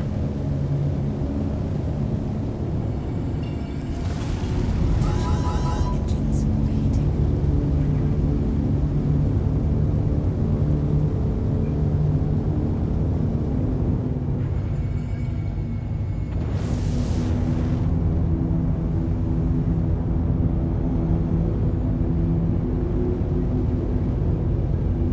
Of course, they may have actually changed it too. I know in 3.9, if you had your VTOL enabled in the Cutlass, you could actually manage more upward thrust than you could forward thrust. So a great tactic when you were coming at someone was to engage your VTOL thrusters and start them up as soon as you started attacking someone. Because you got that sudden thrust, so you could easily just, you know, juke them while still getting targets on them. And they usually don't expect you to, you know, go above them.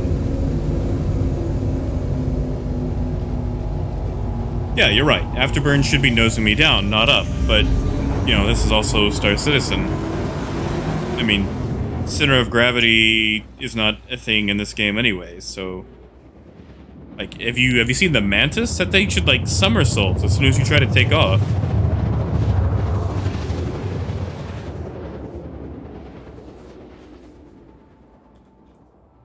Yeah, actual physics escapes CIG. Quantum drive is now. Which, I mean, you know, whatever. It's a space game. The physics are simulated at best. Instead of being actual true physics, it's not DCS.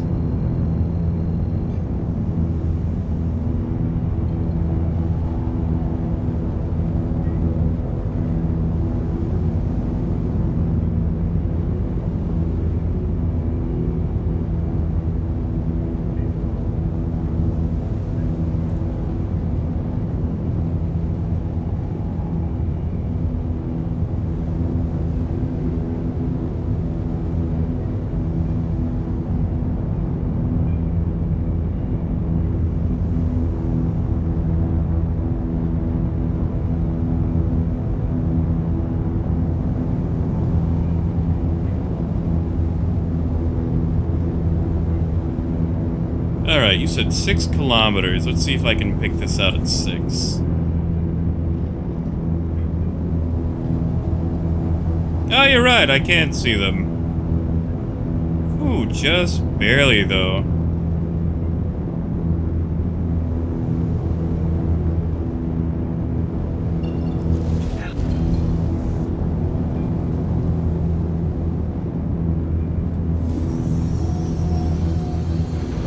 Landing gear down.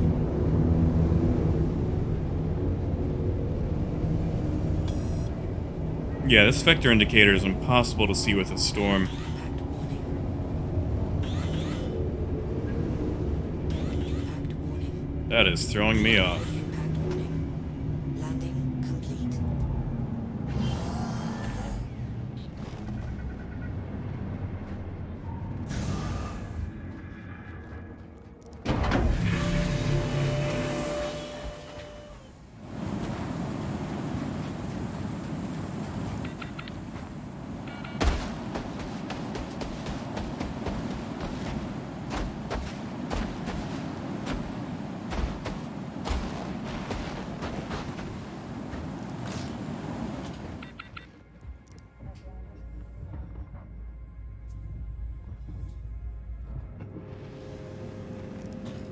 Yeah, I need to revisit Yela.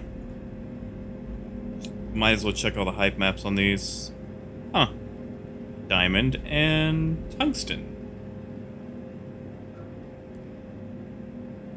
This is a research outpost. This should be medical, right? Like, That's what this should be, right? Like, it's got the medical staff. It's the same setup as all the other locations. Like, this should be a medical outpost.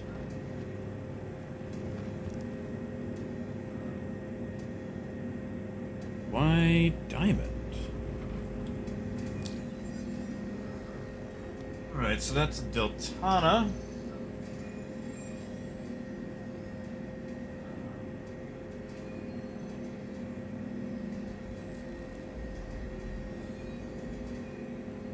Diamond and tungsten.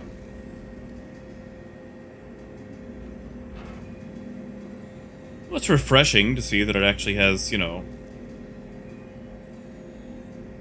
actual differences.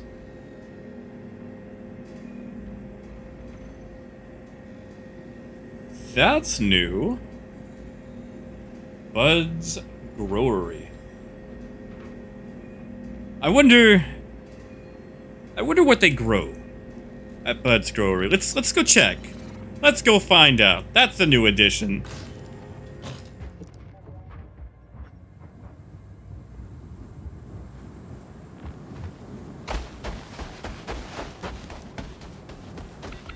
Is this going to be like a public drug market? Is it legal in Microtech?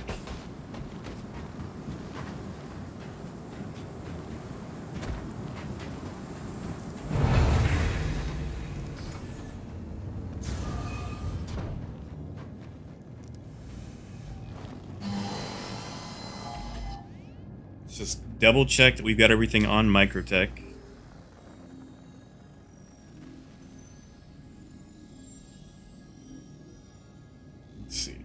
Data center, emergency shelter. We're currently at Deltana. 102213. We've hit those up. Those are data centers. All right. Yep. Looks like we are going out to Euterpe.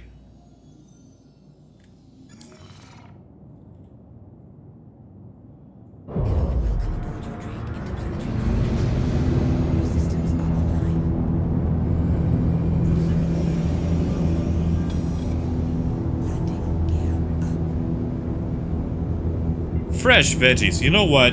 I bet you're right. I bet we're gonna get out there and it's going to be something lame. Like processed food.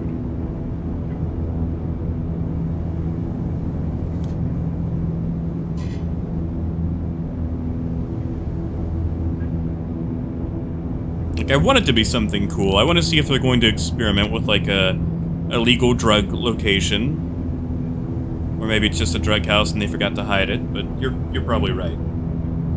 Watch it be just like a copy-paste of Bountiful Harvest. Ugh, I think my voice is going out.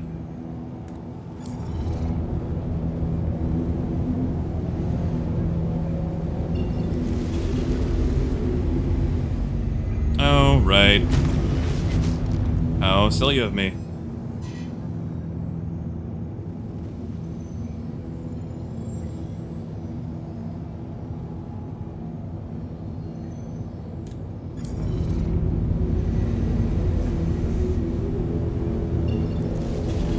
That's right, worst possible location to grow veggies. In a frozen hellscape.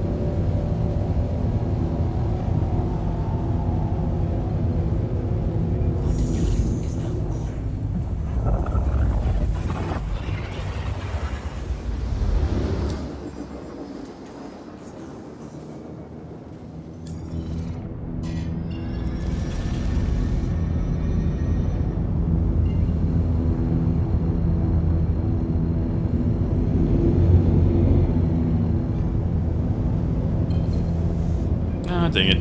Too soon.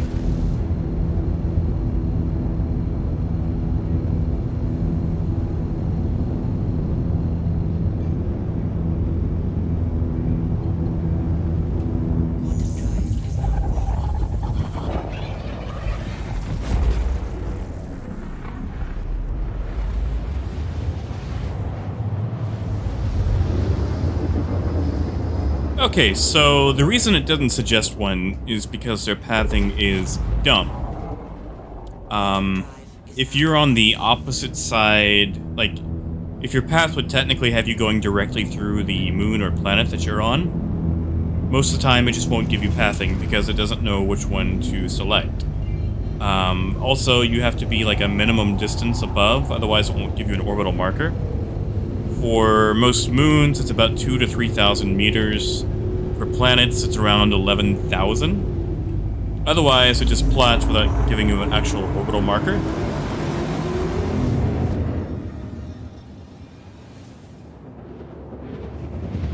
Which, you know, is annoying.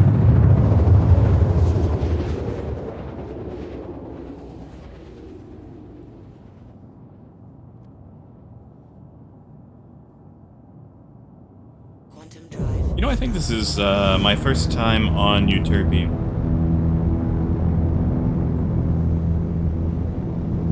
Like, if I can't make money, you know, on a moon or a planet, I'm just not going to go to it. It'd be nice if they change things up.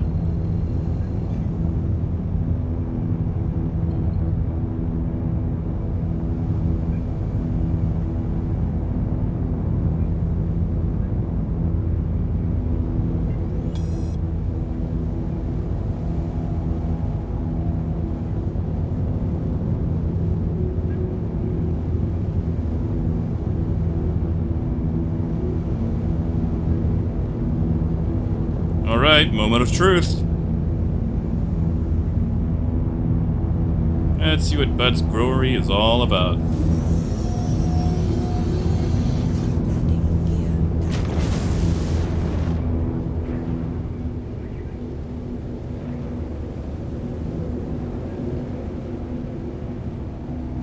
Would help if I could see it.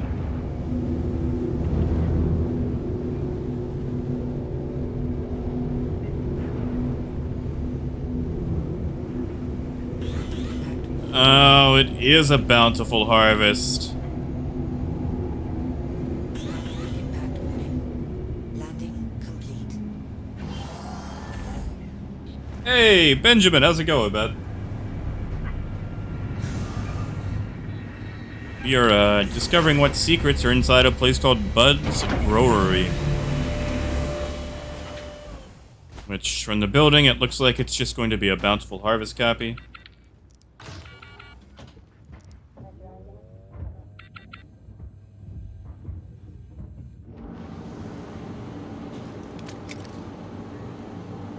I can still pull weapons, though.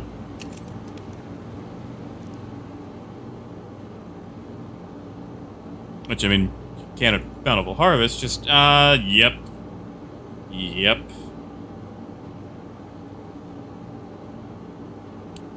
Well, that's lame. 406 for distilled spirit, so that is a good price. They changed, in 3.9, they were 420 for base pricing, and they were lowered to 406. So if you can still sell at their old price, that is an amazing profit margin.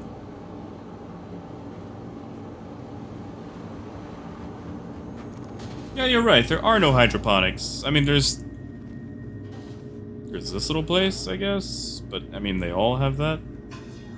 Like, how much processed food can they really grow inside this, this circle, you know? I mean, like, what is this, kale? Is this kale? Are they trying to grow kale?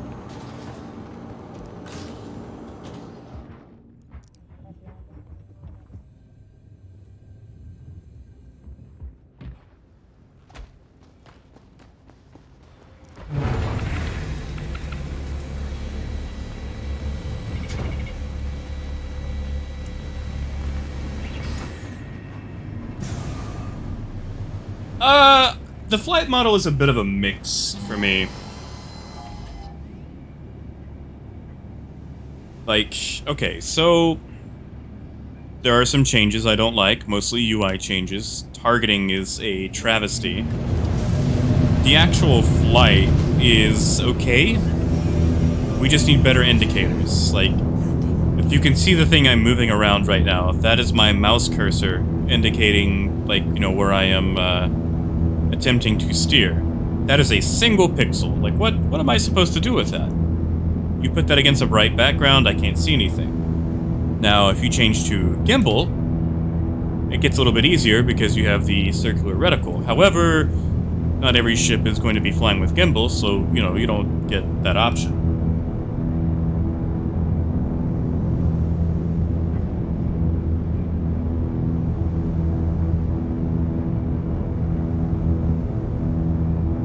Matt Damon is on another network. We could not get him for this episode. You know, Mike, Galog actually has some of that information. They pretty much pulled it directly from the file, so you can see what the maximum cap and the resupply rate is.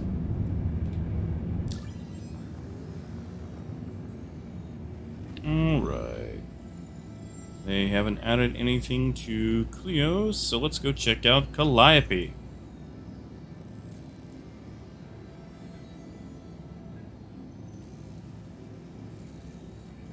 Oh, this again?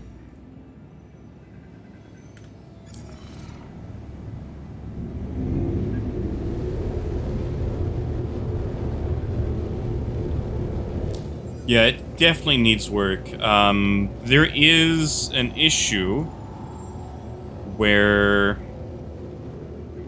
if the Cutlass loses an engine, it will spin out whenever you attempt to go forward, which is a pain.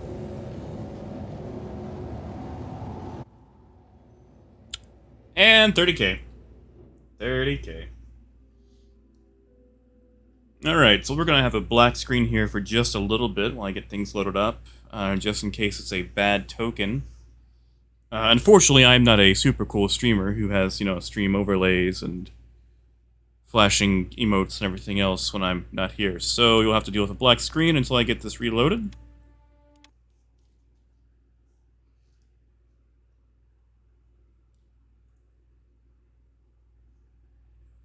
I mean, to be fair, we spent, that was like 2 hours in PTU without crashing, so that's kind of par for the course for live.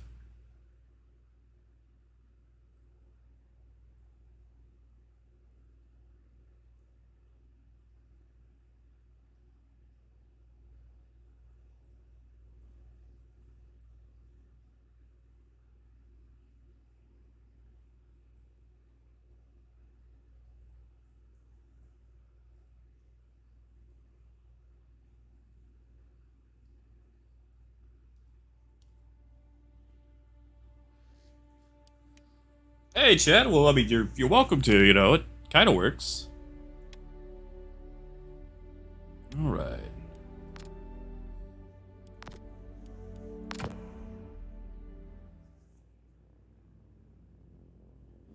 Hey, Mike. Thanks for stopping by, man. Have a good one.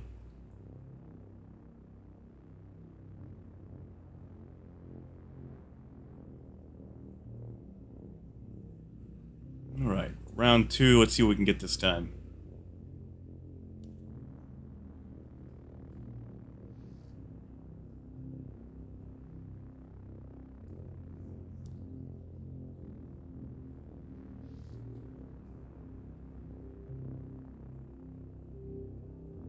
And if we're lucky, we'll be waking up at Tressler, not, Lorville. Chad, it's rough. I'm not gonna lie, it is rough. And, you know, hopefully it's just because it's wave 1. Like, I've been relearning the flight of the Caterpillar and the Cutlass. You messed a horrible wipeout earlier.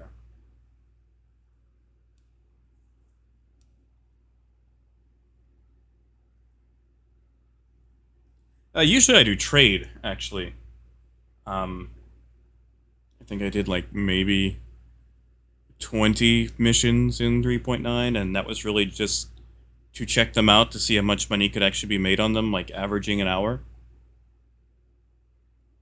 Like, usually I run trade, which, you know, is a little boring. Right now it's pretty much A to B.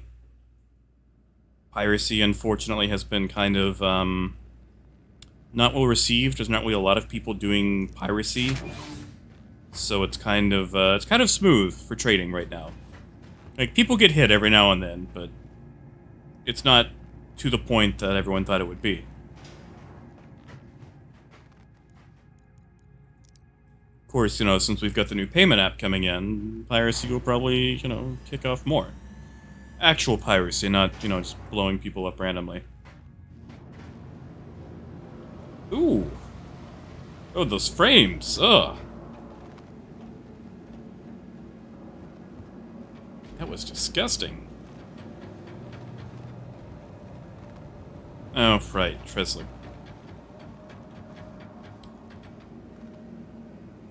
Or purple.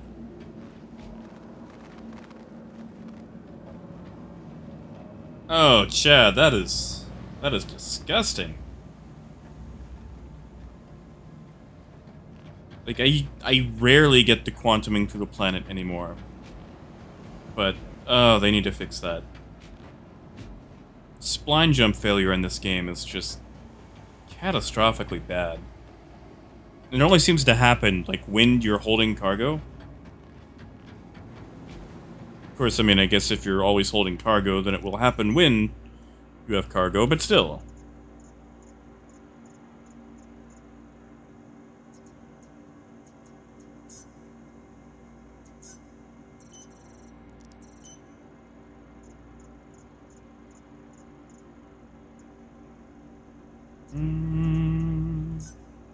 Some of those are duplicated. So they still haven't fixed that. How are you finding running Neon anyway? Like, I haven't really messed around with the drugs a whole lot in these last few patches. Like, I know it's been kind of great since they accidentally reset the economy in 3.9. But usually it just seems like they're so hard to move.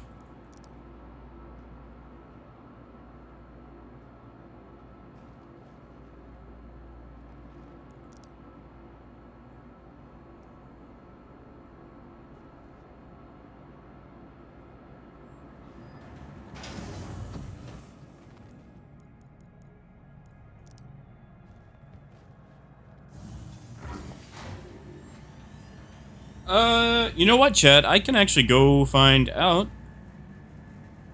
Give me just a second. I'll go back up and grab a cutlass, and we will go grab a rock.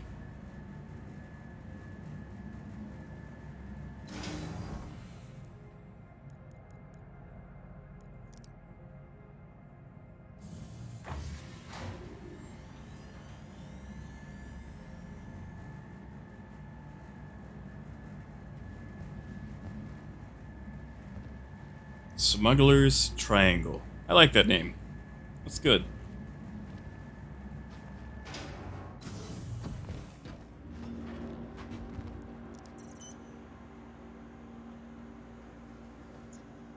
That's pretty good. Especially if you're like a smaller ship, like, the not caterpillars. That's what kind of irks me with a lot of the stuff. Like, if you want to do cargo, it's pretty much pay to win, or pay to trade, I guess. Yeah, if you can make that on a smaller ship, that gives some options. Alright. Cutlass, let's see what we got. Now, I will say, with this flight model, turrets actually work. Turrets are formidable. Uh-oh. And we crash. Alright, black screen once again while we get loaded back up. Yeah, since they've slowed everything down, turrets received a lot of work, and they are very powerful.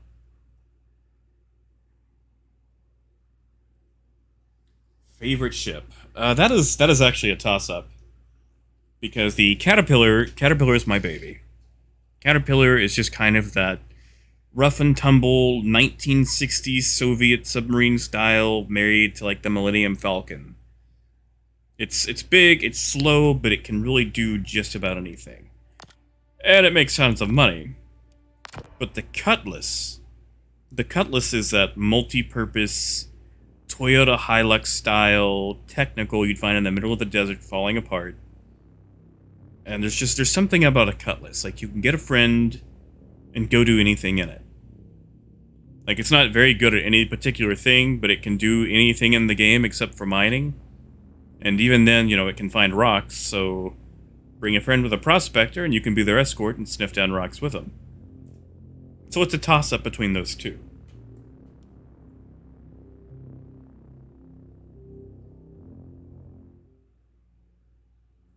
And the side doors. The side doors are fun. It's a discount dropship.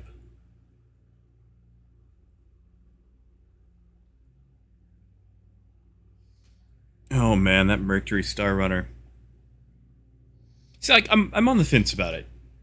Because it's clearly, you know, quotation marks, inspired by the Millennium Falcon.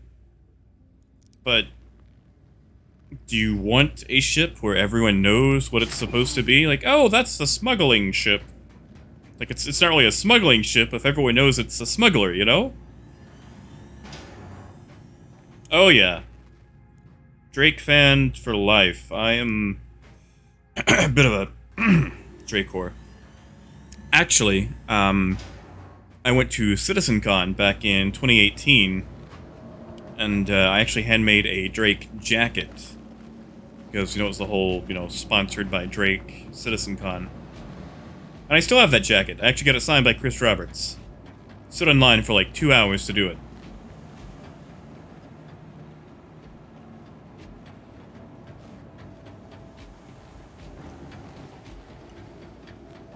See, I passed over it at concept at first, but I ended up picking it up in a package.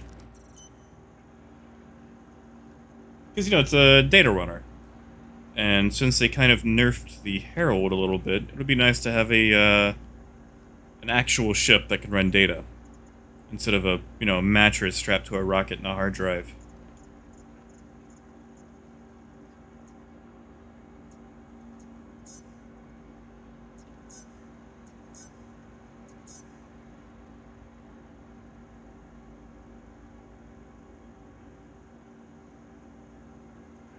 Oh, really?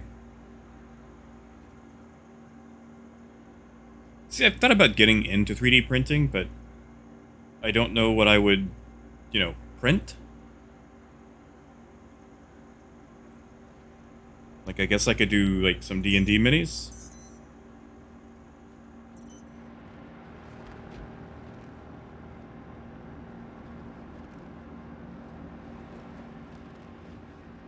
Yeah, alright.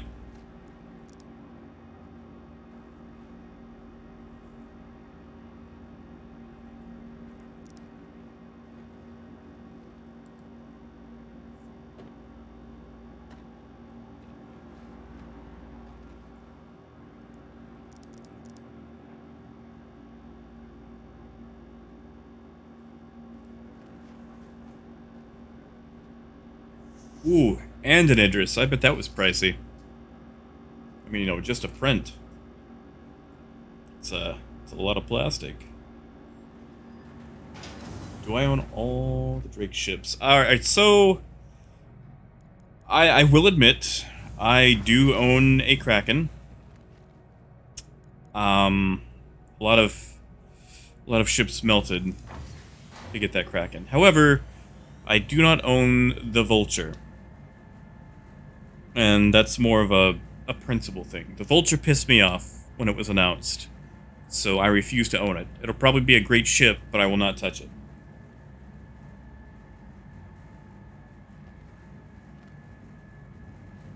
Oh, business for 3D printing. Tell me more. Hey, Captain Carrot.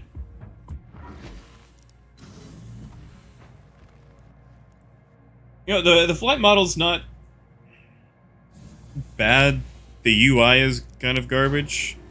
There's a few things I disagree with, but it can be worked with.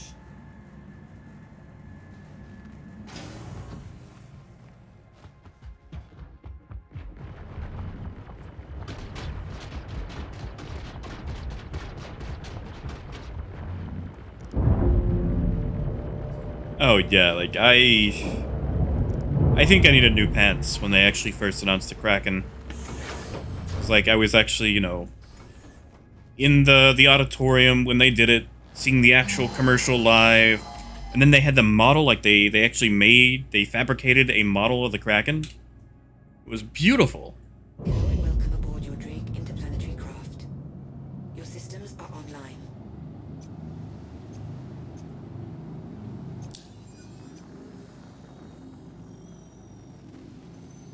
Right.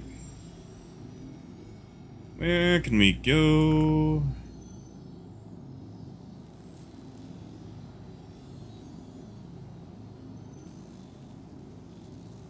Go check out the mining facility. We'll spawn a rock there. Downward impact. Thank you.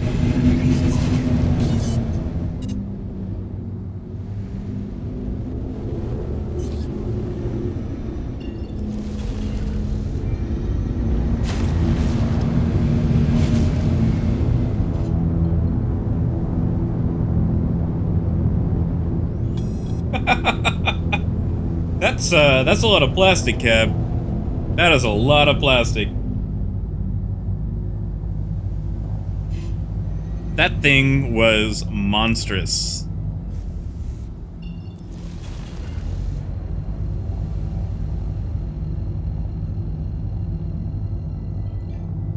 You know, Ben, when it very first sold, it was up for like maybe 10 minutes because it did the whole wave thing. And like I got mine in the final wave that was like the, you know, open to everyone. But like since then, it's like they only have like 5 Krakens for sale at any given time. They go out so quickly. And it's just because it's an excellent multi-role commercial ship. Quantum drive is now off. Yeah, that one at CitizenCon, like, that wasn't a print, that was like full-on fabrication. Because like they 3D printed all the ships they had docked to it. But that was actually like fabricated.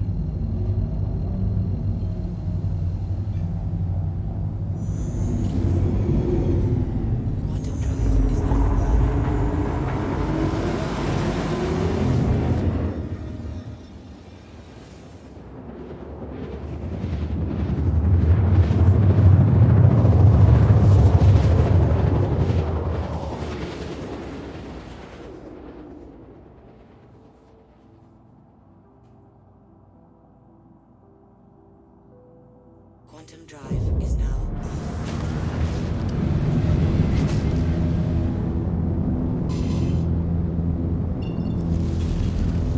off. See, Chad, this is what I'm talking about. We've got this white backdrop. Where is my vector indicator? And if I'm not in gimbal mode, where is my mouse cursor? Like, why make it 1 pixel big with no drop shadow?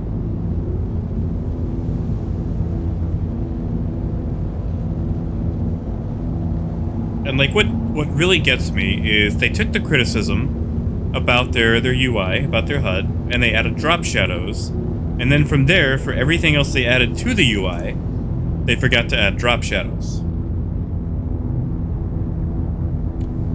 Plans for the Kraken. Okay, so, I'm going to turn my Kraken into a used shipyard where I can buy and sell ships. Kraken Jack's Discount Drake Emporium, home of the Bargain Buccaneer. And also run trade with it. So, like, you know, pick up cargo. So we'll have cargo below and ships for sale up top.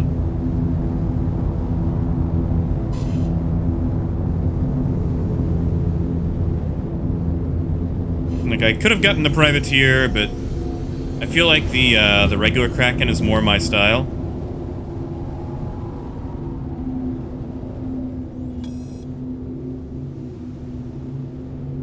I really like that cargo space, because it's pretty much a whole sea. Impact warning. Landing complete. Oh, that was rough. Yeah, relearning the slight model, and especially trying to make coupled work in atmosphere, is a lesson in pain.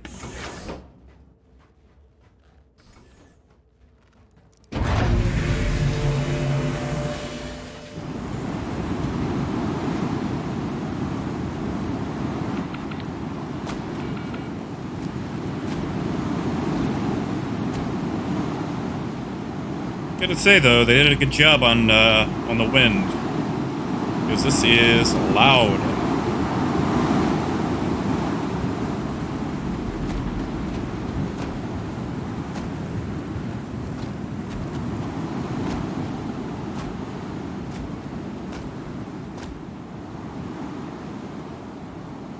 You know, the bad thing with the rock is you have no pressurization, no climate control. So you do have to wear a suit if you want to use it for extended periods of time. Which I am currently in the noob suit.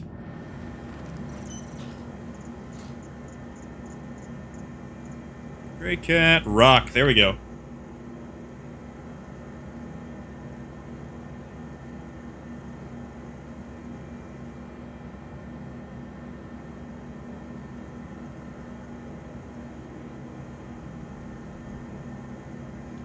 I think they said something about having a transition effect for the UI. But if they did, it's really subtle, because I have not noticed it.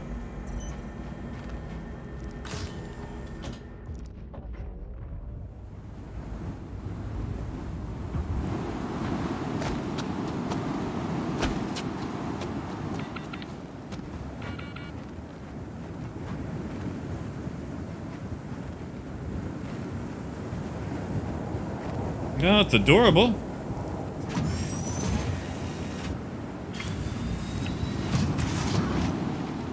You know, Ben, like, just because it's, you know, Drake Focus, I mean, it's a used shipyard. We sell everything. Basically, whatever someone wants to sell us. Systems activating. Systems on. Thank you. Please visit again.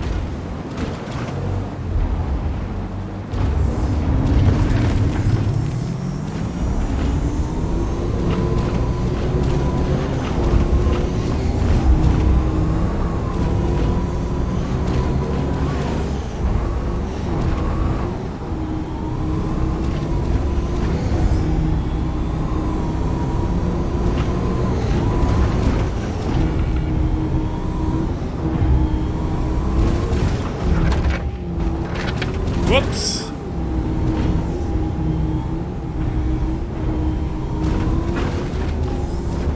Oh yeah, that fits just fine.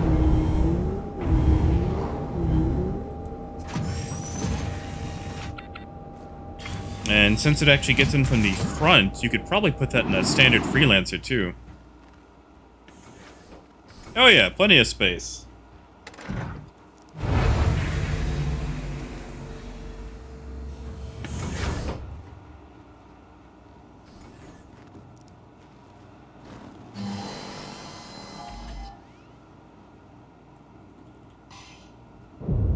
Hello and welcome aboard your planetary craft. Your systems are online.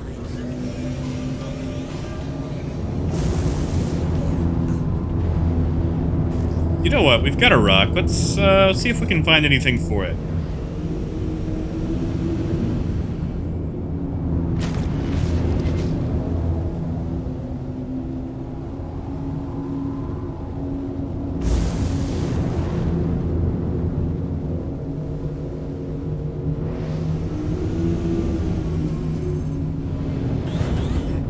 Oh, that was easy.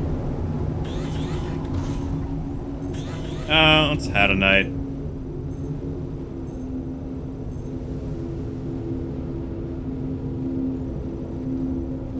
Oh yeah, sorry chat. I tried Twitch a little bit, but I just, you know, like, I'm already set up on YouTube, and it just seemed like it would be easier to stream here instead of going over to Twitch.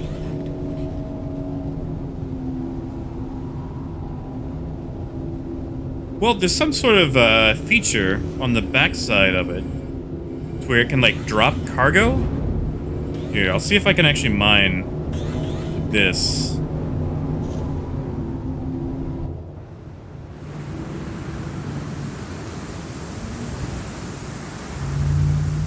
Landing complete.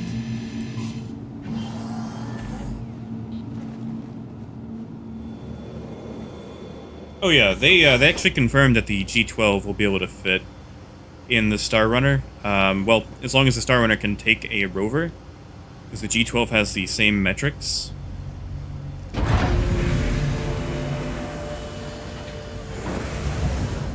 Yeah, on the rock, if you come around to the back, there's an option to open, and it looks like it can, well, I guess, like, drop cargo. I haven't actually got any cargo with it yet, though, so, you know, and it might be, again, like an upcoming feature.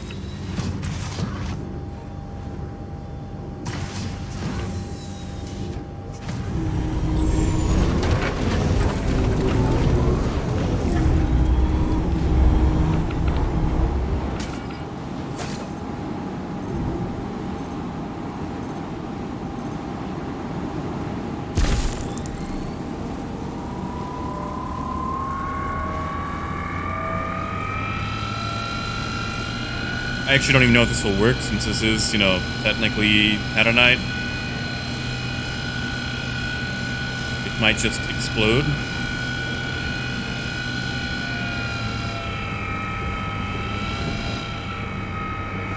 Oh, that wasn't fun.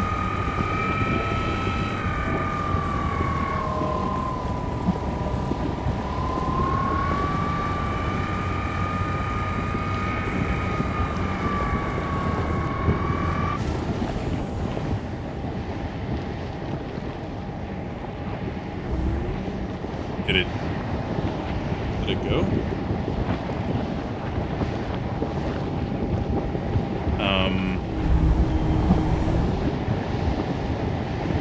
Yeah, I don't know what the green outline is about. I see it in ships, too.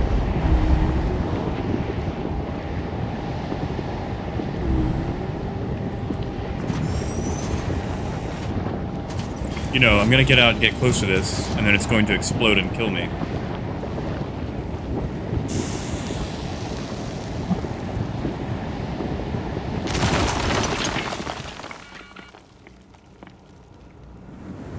That is a lot of Hadonite. But can we pick it up with the...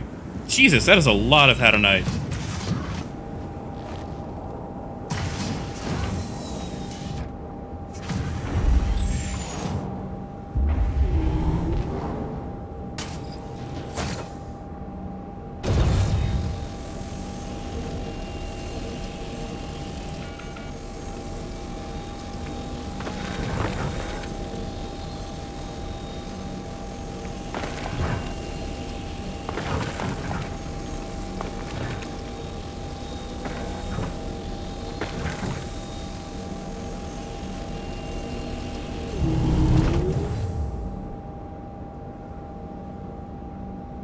Well, my inventory didn't change.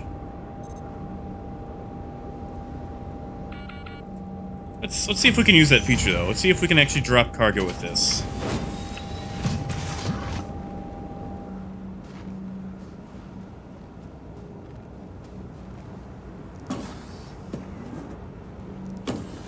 Nope. Looks like that is just for component access, most likely. I want to say when this thing was first coming out, there was an option to access the actual the cargo bag, but it looks like that was done away with.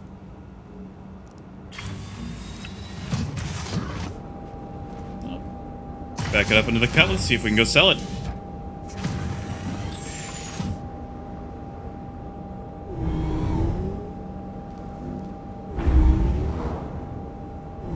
Or should we grab the other one, just to be safe?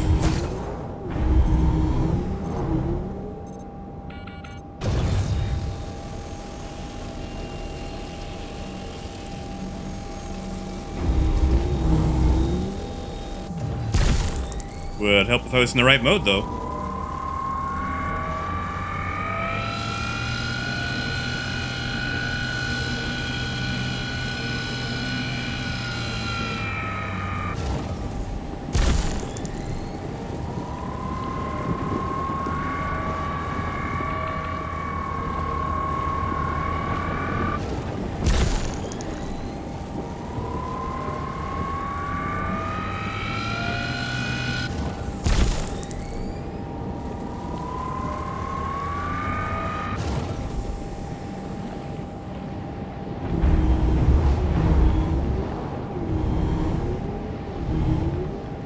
now we'll wait 5 minutes once again for it to actually explode.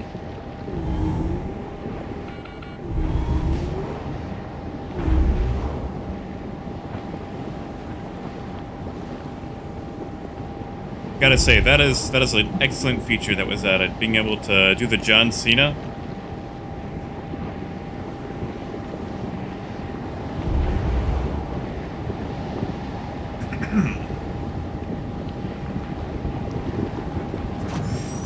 Alright, let's just investigate it again. Oh, there we go.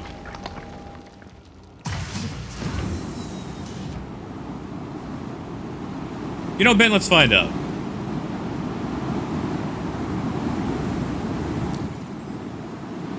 Though, I think I have to put some armor on first, so I can actually hold something. I just put a torso armor piece. 10K.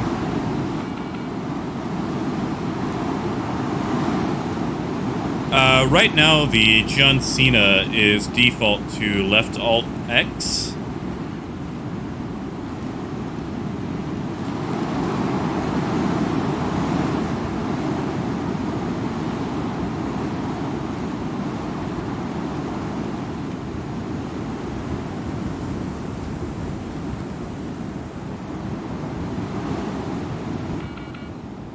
Okay.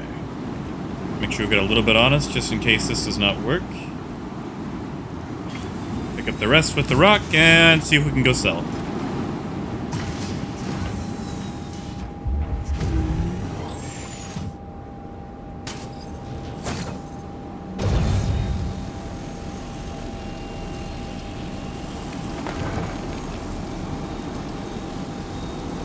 Chad, they may have changed it. I also may have changed it myself and just forgot that I did. My keybinds are a mess.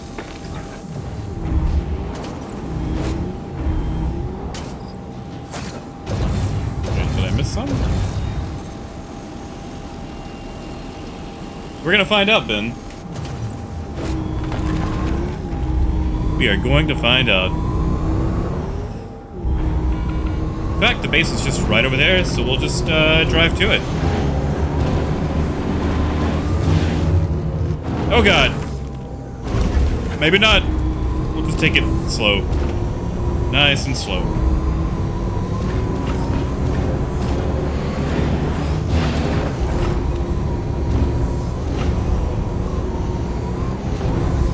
Chad, I am on keyboard and mouse.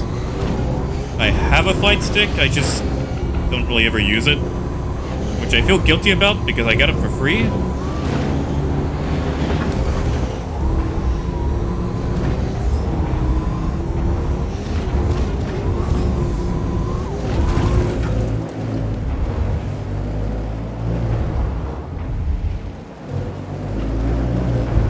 Yeah, this is a nice little vehicle. I'm glad they made this.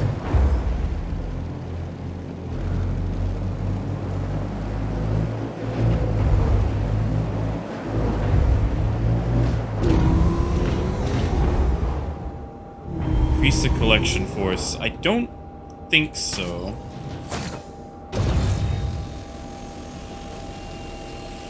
Yeah, I cannot throttle the collection force. It looks like it's static.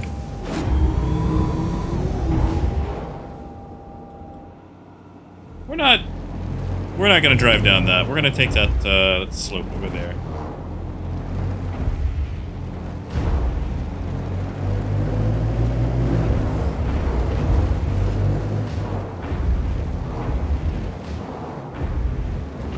Yeah, it was taking a while, but it was picking up multiple pieces at once. It's grabbing like 4 or 5 at a time.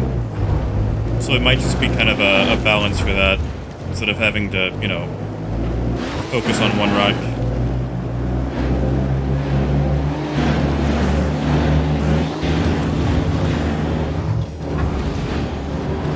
I want to wrap it, but I want to get this to sell. Like, I don't want to, you know, beach the thing before we can actually sell.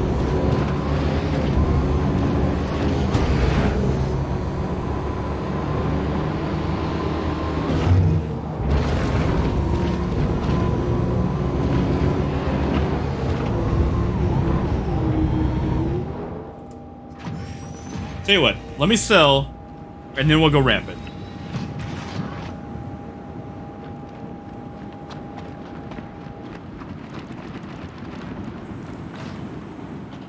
Also, let me get some warmth since I'm about to freeze to death in here.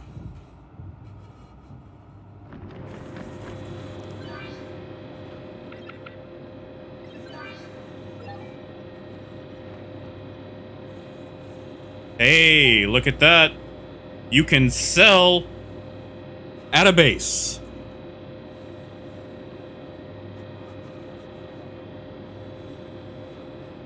However, my inventory should be way bigger than that, so I guess it's not picking up correctly. Which, I mean, I guess it's something for them to work on. But yeah, you can totally sell at a base. That's neat.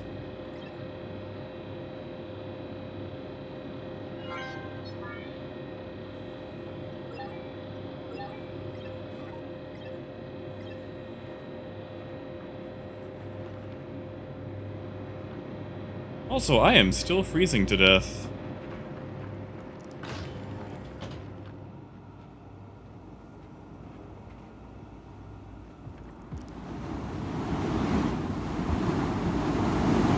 Yeah, that is great, because that way you can just drive around a base. You don't actually have to take it anywhere. Alright, let's see if we can make it back to the Cutlass before we freeze to death.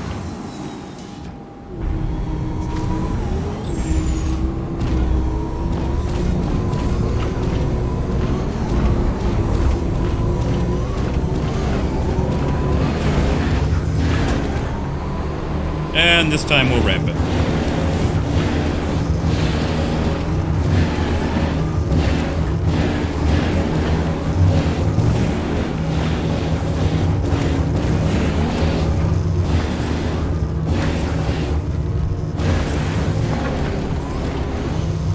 Oh god!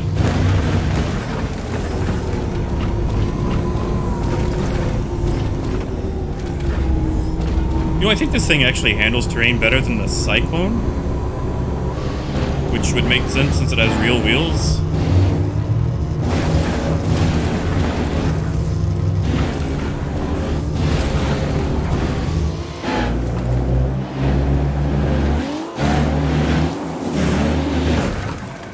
Oh, that rock was real. Yeah, man, no problem. Although, you know, it's always good to, test again for yourself, do independent studies.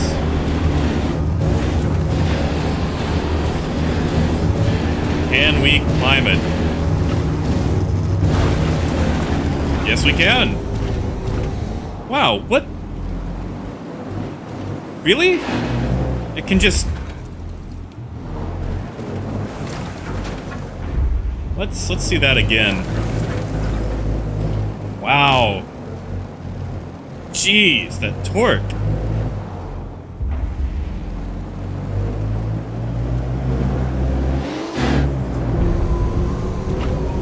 Maximum speed. Nope.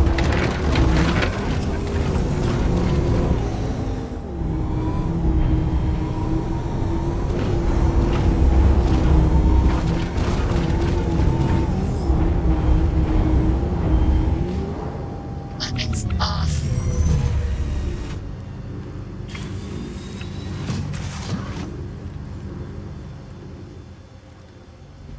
Actually, I don't think I am. This is full gravity. I cannot jump. Because like a lot of the moons are on Microtech are bugged and have full like planetary gravity.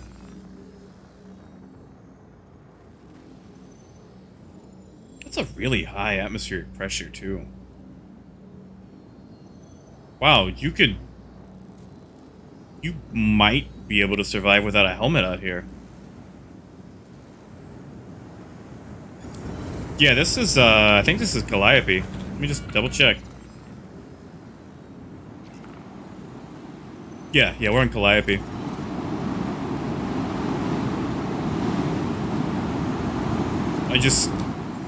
I'm looking at that atmospheric pressure. That's 0.78. composition is nearly 100% oxygen, I'm gonna go for it. I'm gonna see if I can survive without a helmet.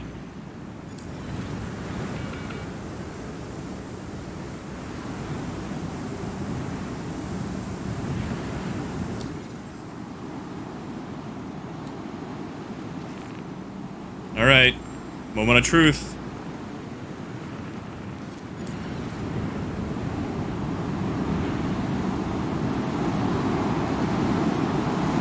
Wow. You can totally survive without a helmet on Calliope. I mean, I'm freezing to death, but...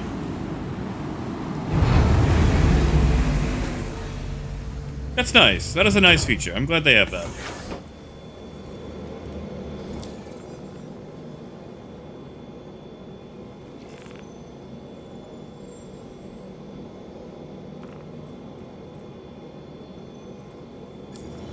Ah, you're right. Let's see how long we have on the survival clock.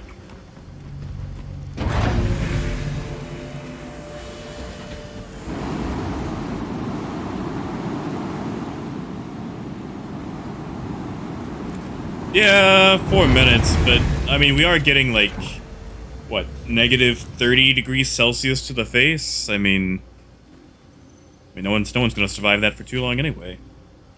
But we did not choke. We did not, what's the word I'm looking for? Strangulate? Expire? Suffocate! That's it, suffocate. The one where you don't get the air.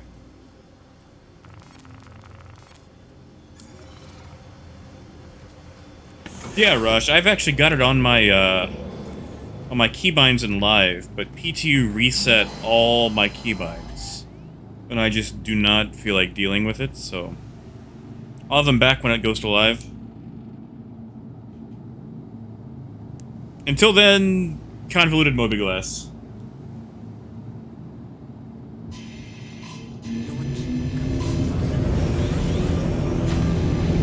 Because I am lazy. Alright. Let's go... Actually, you know what? The whole reason I came here was to see what they had for sale, and I totally forgot to check.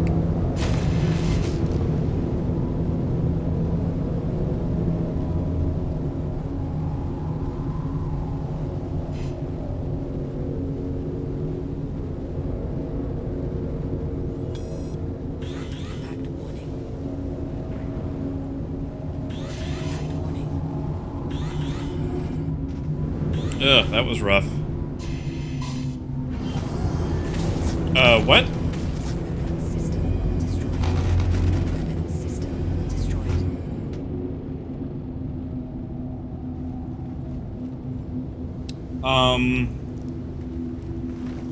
Did I leave it on cruise control? No.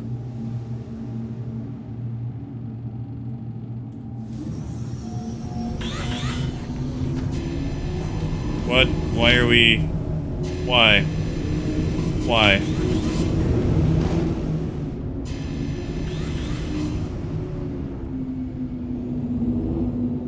Wow.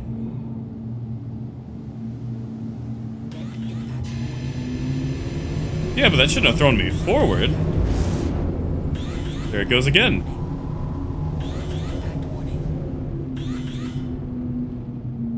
Yeah, landing gear is down.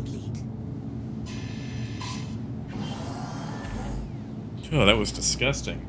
Parker, we are checking... That is a good question.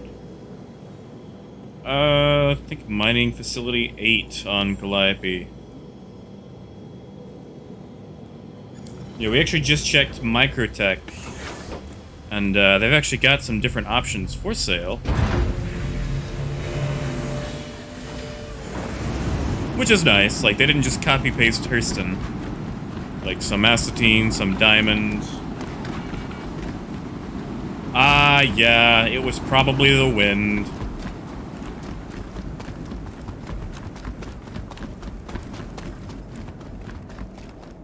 Yeah, because, like, I did have my gear up still.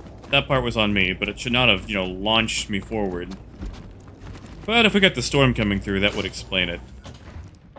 Which, I mean, it's nice that weather effects are going to do that. That's just... annoying, you know?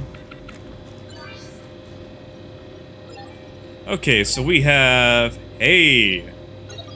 A greasy... That's not a lot of agresium. Wow. That is... so little agresium. Is that the full amount? Is that intended? That's terrible.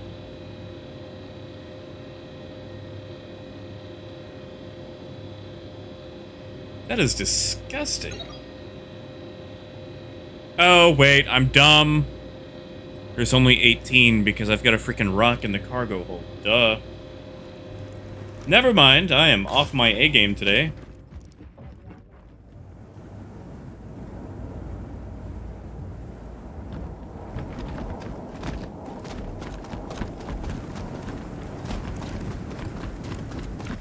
Hey, Crumpet. I mean, have you seen how the Buccaneer handles? There's a 360 flat spin as soon as it overheats. Like a kitten fart could take that thing out. Oh, my poor Cutlass.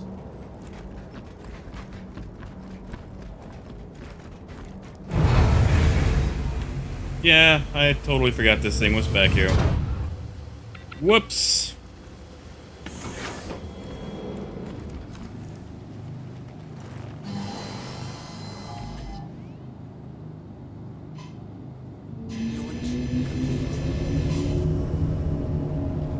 Have a good one, Ben. Thanks for stopping by, man.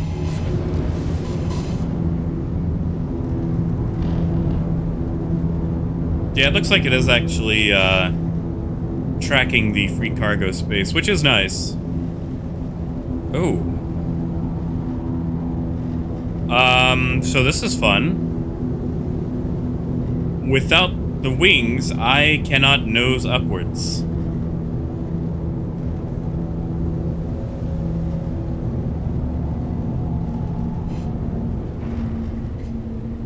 In fact, I can only nose upwards when I'm not moving forward. Oh, let's see if we can limp this thing back to a station.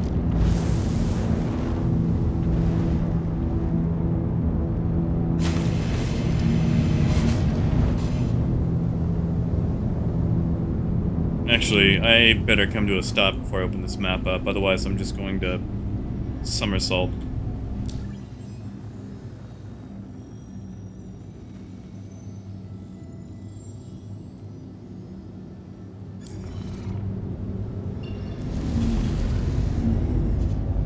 Oh yeah, that handles way differently. That's nice, at least.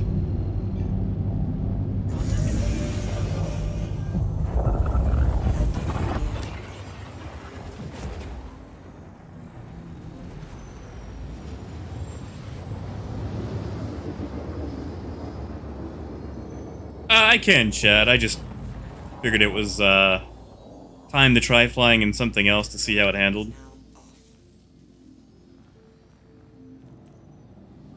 And I figure, you know, blowing the ship up halfway is probably as good an excuse as any. And we'll ramp the rock onto the landing pad.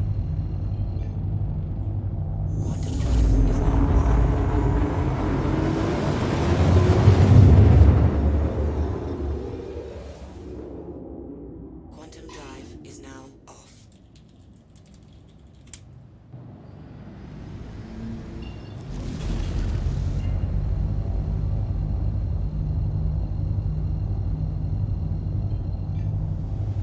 Quantum drive is now on.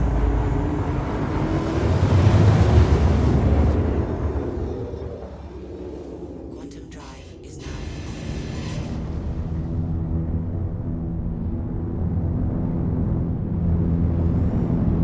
SO?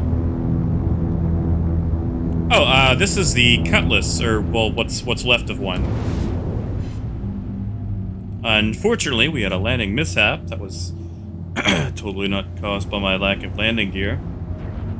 And it is now a bit of a potato ship, missing its wings.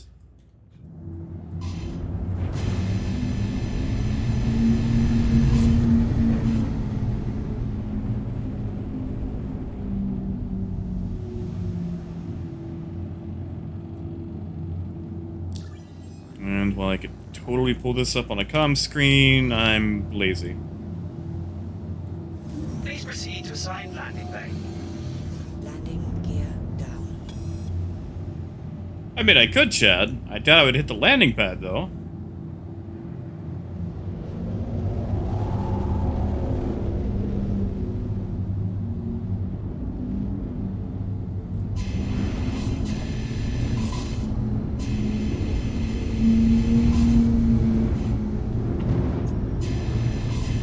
Okay.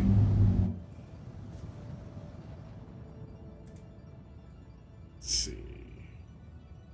Let's get a little bit more distance.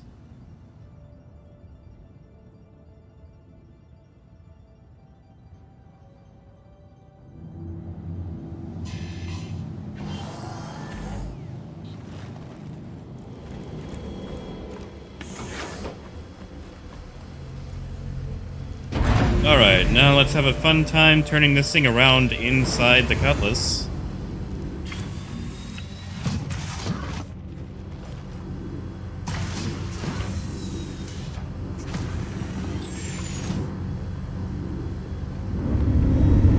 Systems activated. Alright, let's do the Austin Powers and spend 30 minutes turning around.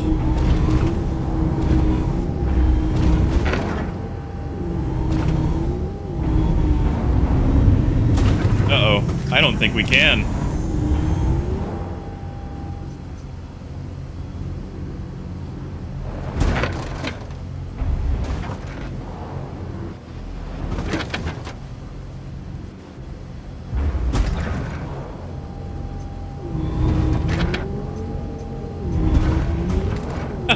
Nope. That's not gonna work.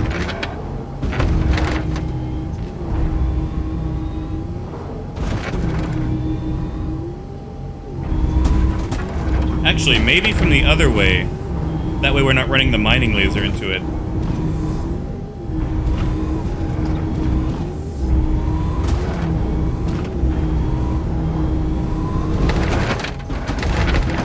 Oh no!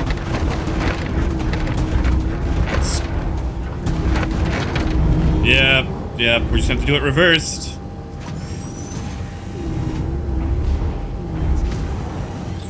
Alright, here we go.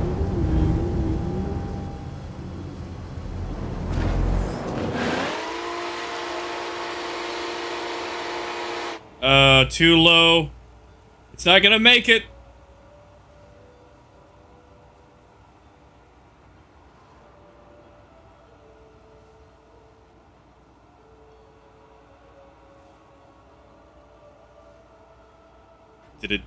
Is it coming to a stop?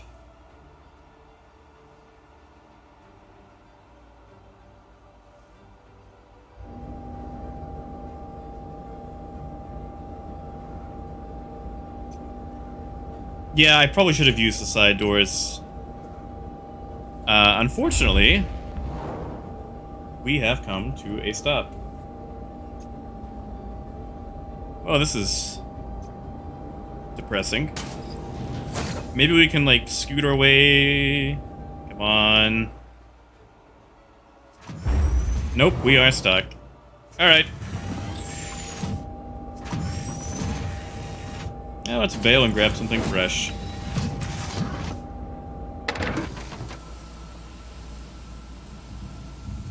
Goodbye, Rock.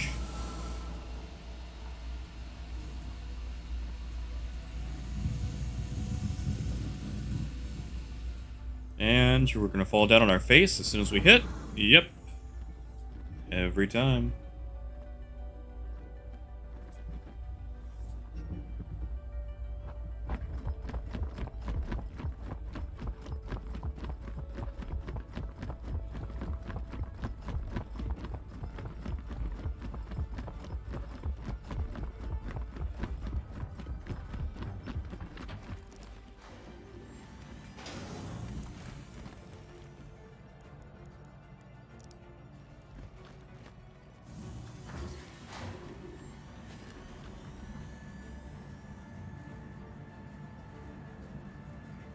Alright, so we've done the Caterpillar, we've done the Cutlass.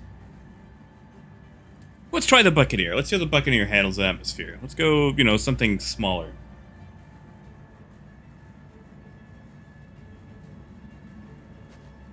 Unless there's, you know, something else you guys want to see.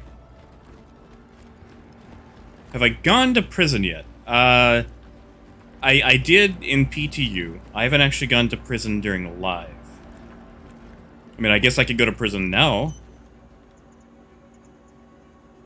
Because there was the whole, you know, sometimes going to prison just deletes your inventory. And I did not want that to happen. So, the few times I have gained a crime stat, I have promptly lost it as soon as possible. Because at the time, I think I had like 50 pieces of armor on me and like 3,000 med pins. And I did not want to lose them. Because, you know, 3,000 med pins, that's expensive.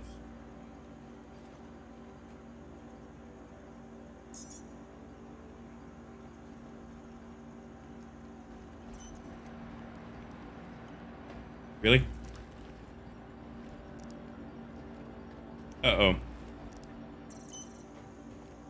Yeesh.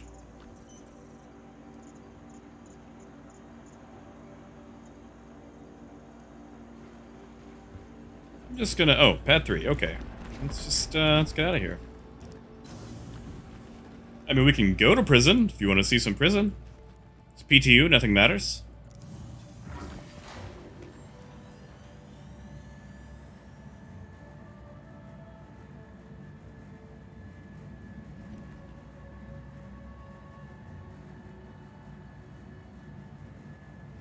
Well, you know, like I said, I had like 3,000 med pins I didn't want to lose, so... And it was just, you know, not stopping for an inspection. Like, they caught me as I was spooling up. Like, come on, guys.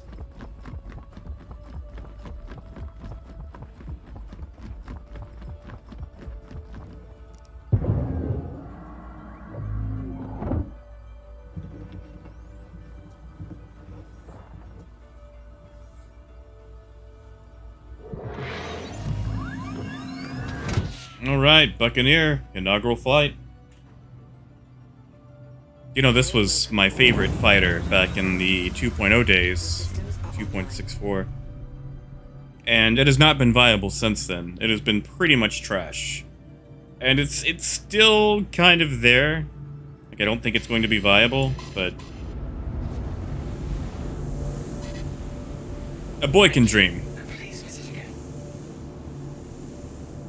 Wow, that is a really powerful floodlight.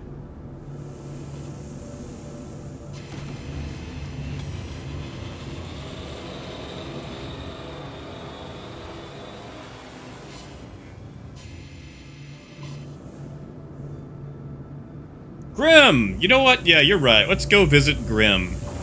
In a bigger ship, though, so we can actually get there.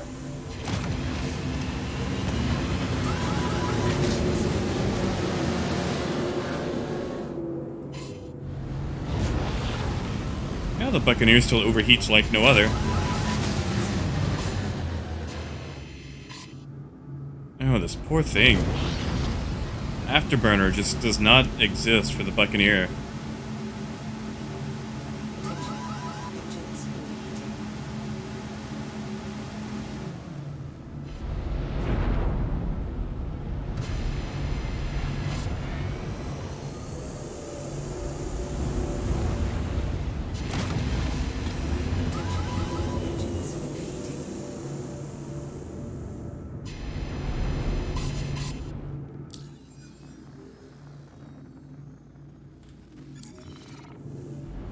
Please proceed to assigned landing bay. Yeah, we'll go explore Grim. They've added a ton of new hangars. Like, you can actually land an 890 jump at Grim Hex now. Which is nice, you know? Take your pleasure yacht to a hive of scum and villainy.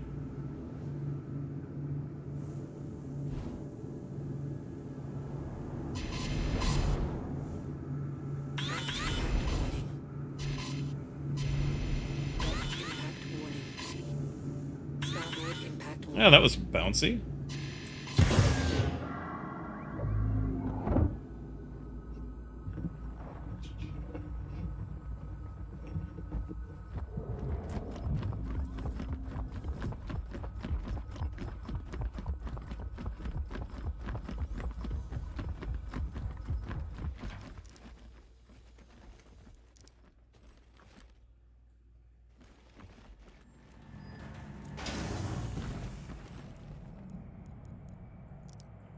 Alright, spend 5 minutes in the elevator.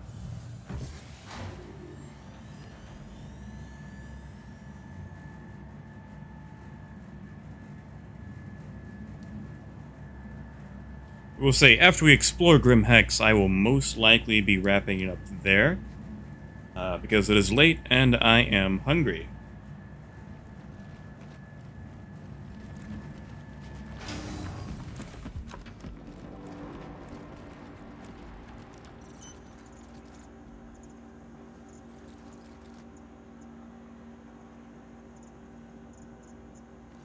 What we haven't done... Let's try the Hammerhead. I have not seen how that thing handles yet. It'll be a good test for, you know, landing at Grim Hex.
We'll drop down.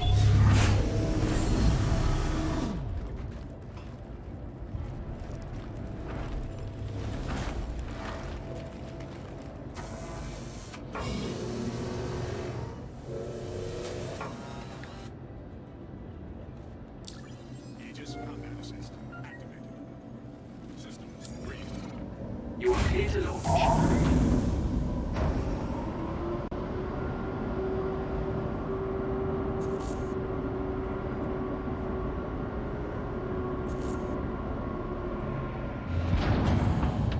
Ooh, that is touchy.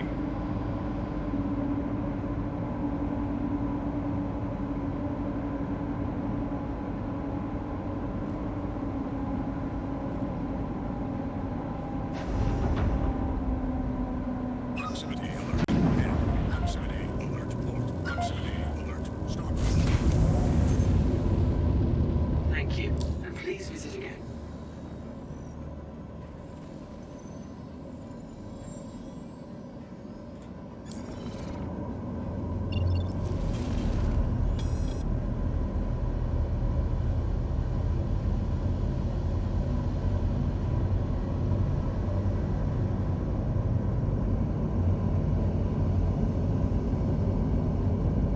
Really?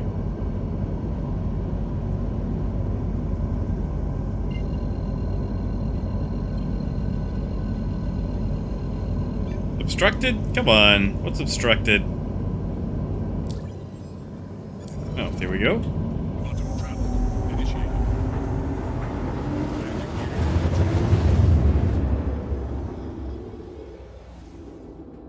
Quantum travel complete.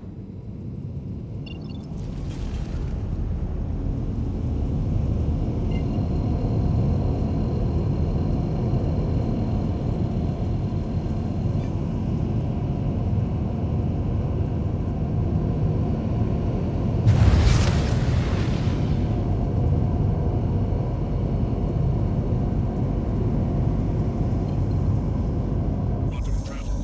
And now we wait about 7 minutes while we cross the system. You know, I will say, I think this is the part that Elite Dangerous does get right versus Star Citizen, like with their hyper jump or frame shift or whatever it's called. You know, it's more active. You actually still have to fly. And so you actually have something to do while you're in warp.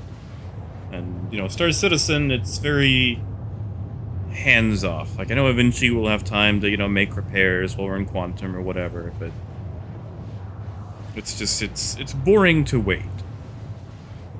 And yeah, it's realistic, but I don't know. It's just nice to have something to actively do.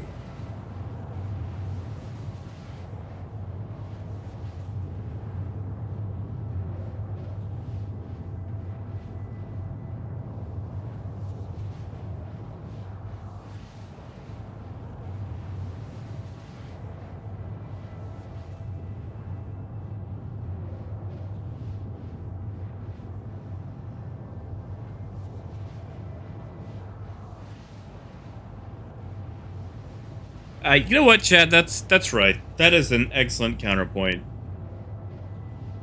Time to like grab a snack, go to the bathroom, get a Pop-Tart.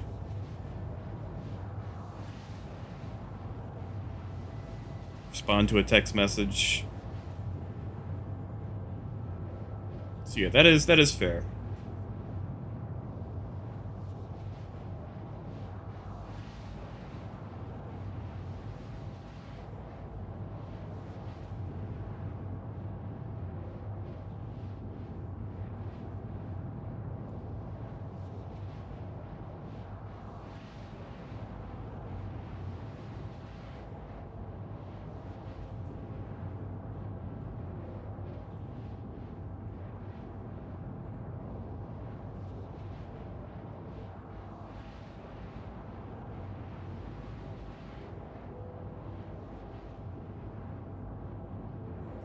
Yeah, Parker, supposedly we're going to be able to, like, do maintenance while in Quantum. Now, I will say, a game that does get it right. Pulsar. Lost Colony. This tiny, you know, 5-person co-op space game. But, you know, in Quantum you can, you know, adjust reactor, do repairs. And they have a thing called Liar's Dice. You can sit at the lounge table and play Liar's Dice with the rest of the crew. So, you know, if you're going for that full thing where you're not skipping warp and you're in it for several minutes, you can just sit around and play something in the lounge, which, you know, is fun.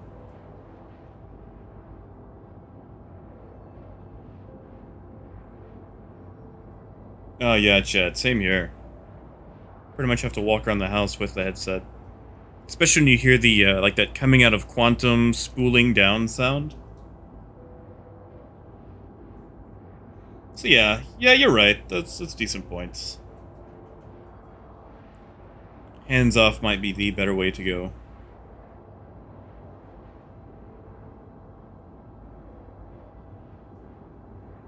Oh yeah. I am, I don't know if I'm excited for those or not, for the wormhole steering. Because, I mean, half the time, you know, we have problems steering into a hangar, let alone a wormhole.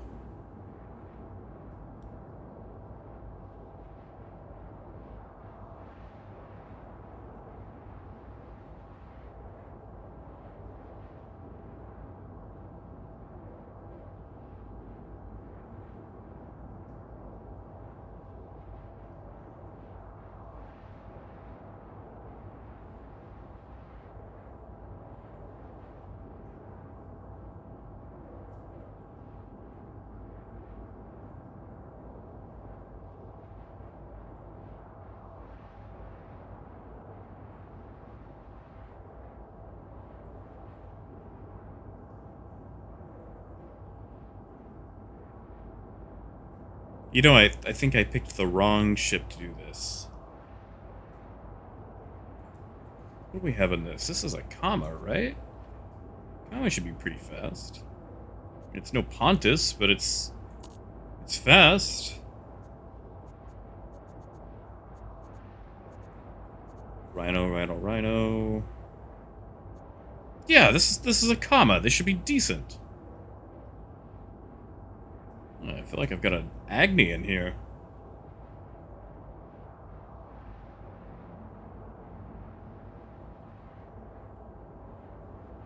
I do like the new landing tubes. I wish the landing splines actually took you to your hangar, because right now all they do is just take you directly over the hangar area. Like, they should actually, guide you in, instead of just, getting you to the 5-yard line. Yeah, if the landing splines are practice, I'll take it.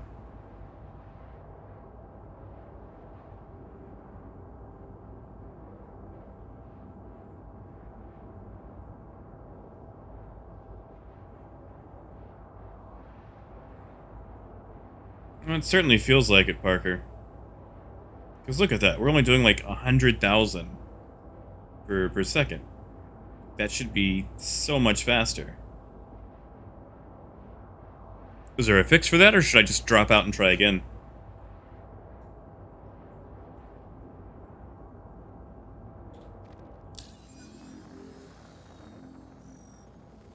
Oh yeah, like we're not even halfway there. We're just gonna come out and try again.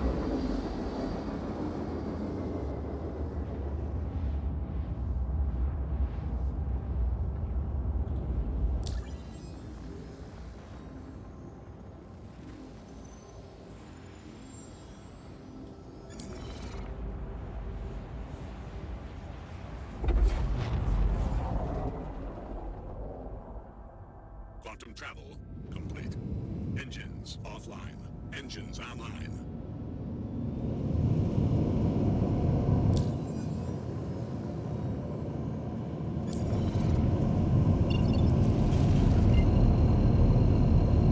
Alright, let's go again, round 2.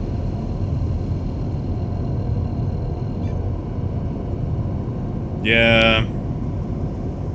I always forget how messy Tier 0 really is.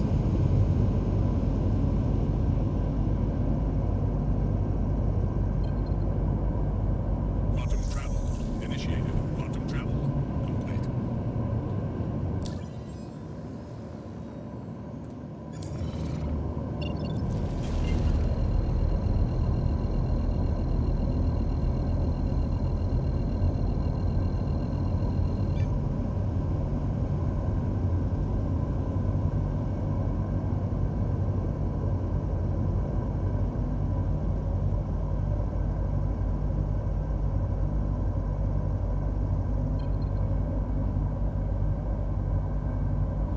Quantum travel initiated. Yeah, I usually like to give QT like a couple of seconds before engaging. Especially if like the server's running laggy. Otherwise it cancels its jump before you ever enter.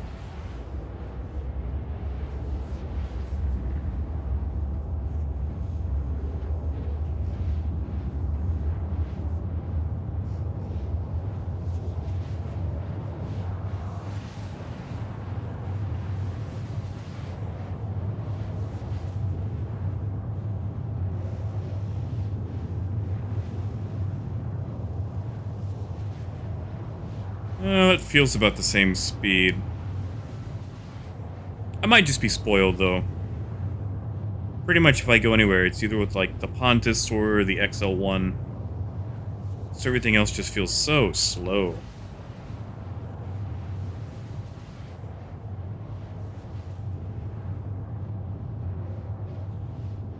Actually, I think you're right. That feels a lot faster.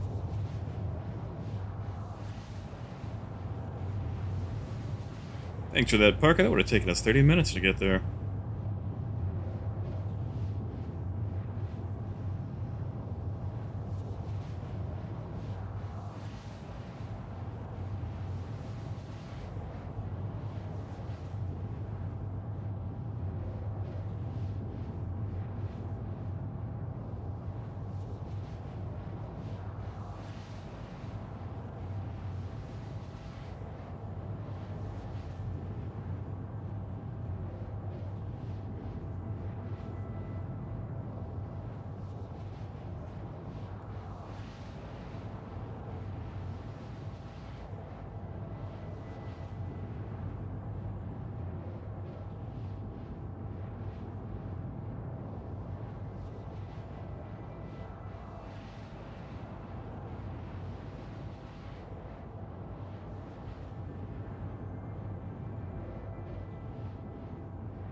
Yeah, I feel like if you're in something, you know, gigantic like this, you shouldn't be going slow through QT.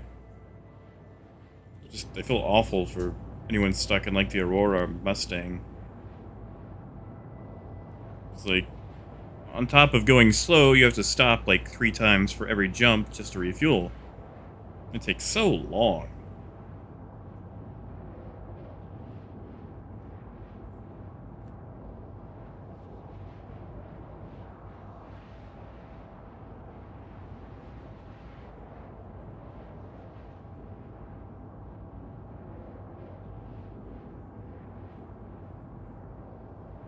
Yeah, I should have just taken the Caterpillar. Oh well.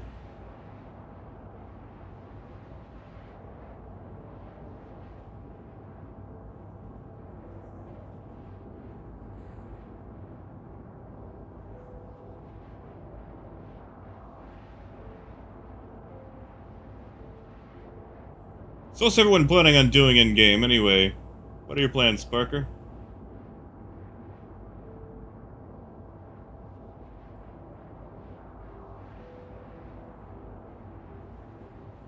You know, it's advancing slowly, like, you know, it's still on wave 1, and there's a few issues.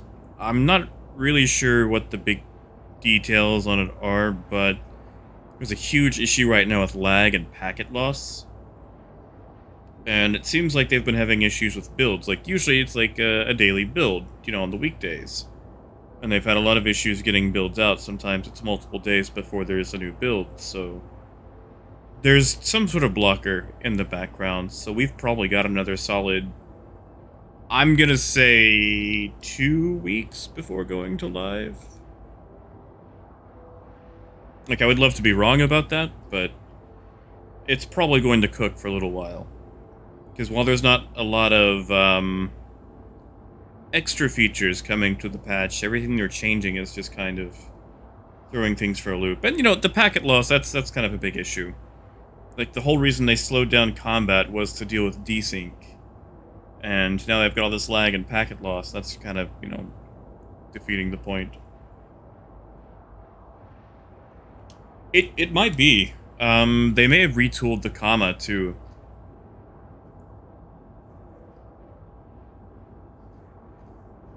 Because, you know, the comma used to be, like, the second fastest drive. And then when they retooled everything, it's been a long time since I've used it. Like, I never take the hammerhead out. Thing gathers dust.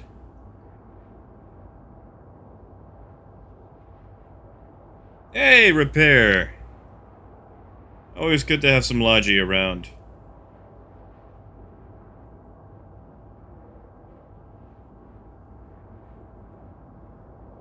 You going, like, ship-based repair? Are you picking up the Vulcan, or what?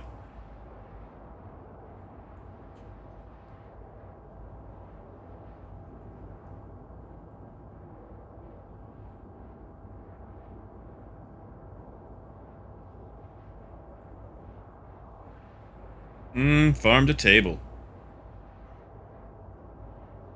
Locally sourced. Responsibly repaired.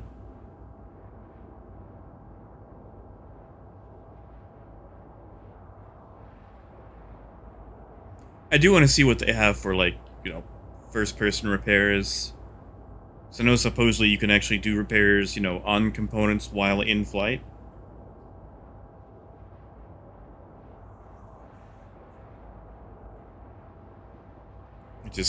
I've got a sinking feeling that it's just going to be, you know, like holding a repair gun or welder at it and just watching a bar go up.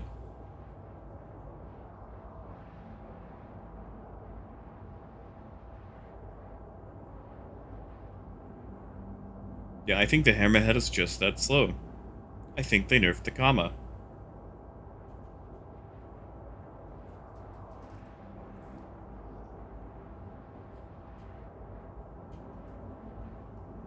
Vulcan and Crucible. Alright, so you got both ends covered.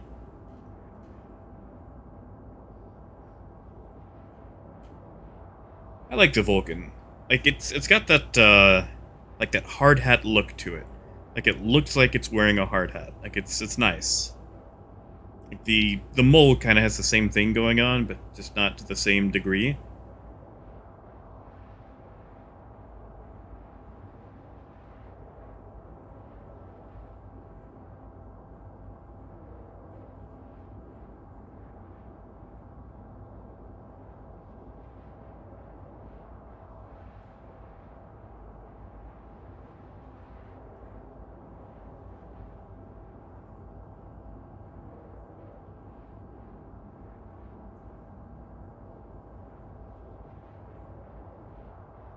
Hey, Jeremy. Watching streams at work. Hey, if you can get away with it, do it.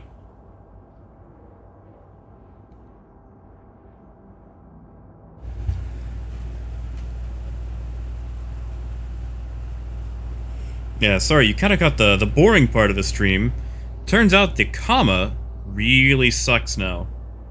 So we have been stuck in quantum for like 10, 12 minutes. I mean, it might not be that long, but it feels like it.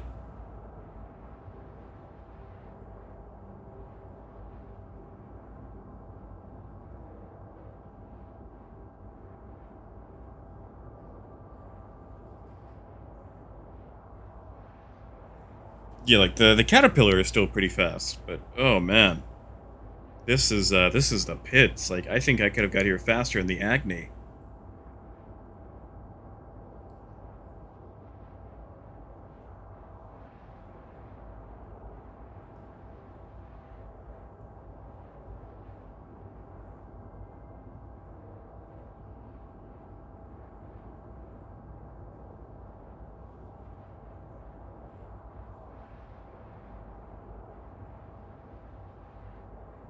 Yeah, like, I think my Pisces could have outran this. I mean, it doesn't have the fuel tank, but...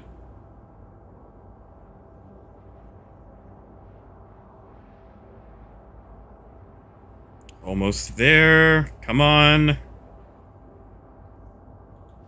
much fuel do we have left? Yeah. Looks like they made the comma one of the more fuel-efficient ones. Because it only costs us like 1,300 to get across the system.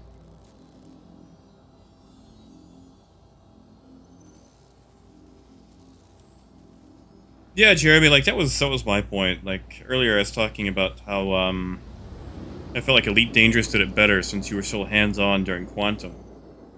But, Chad brought up an excellent point. You know, at the same time, that's like a bathroom break, it's getting a snack, that's something else.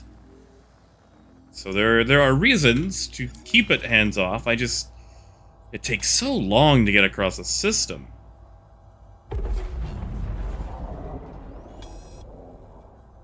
Quantum travel complete. Yeah, exactly.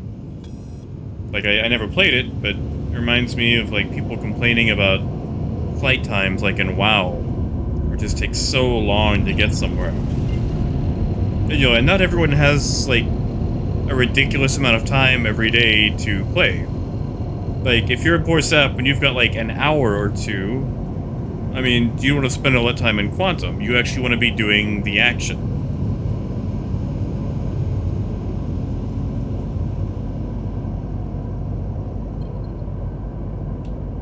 Quantum travel initiated.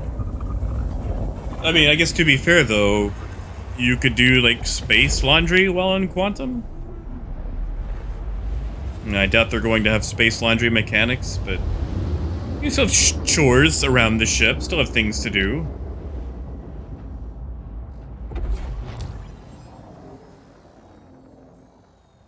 Quantum travel complete.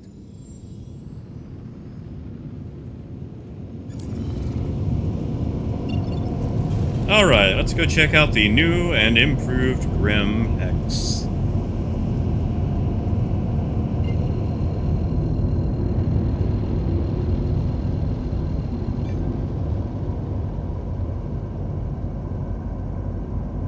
I don't know, that phrase always kind of messed me up, because, you know, if it's new, then it hasn't had time to be improved, and if it's been improved, then it's not new, but it's kind of the same thing with companies attaching the word premium to everything, like premium chicken, or premium seating, or, you know, premium quality, just buzzword.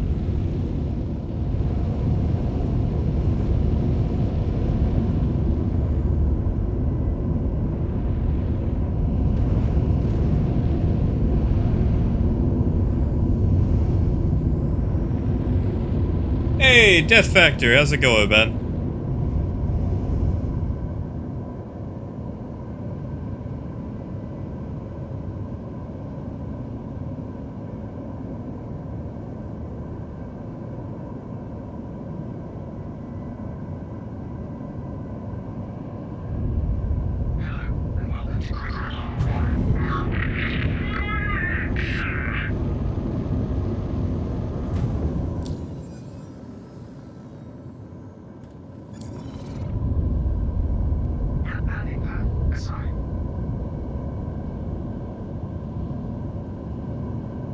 Alright, the question is, do we get a capital ship hangar, or do we have to squeeze in?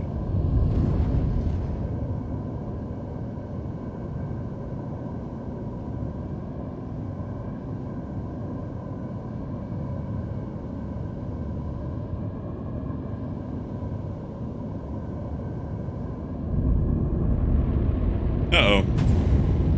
Looks like my old, headlight keybind is also set to targeting. That's gonna be annoying.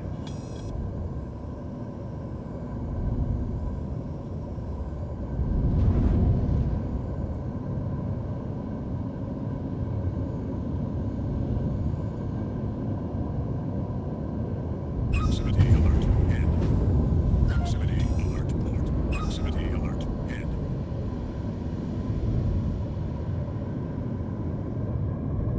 Oh wow, they actually gave us a hangar. Okay. Or did they? Nope, they did not. Capital ship hangar it is.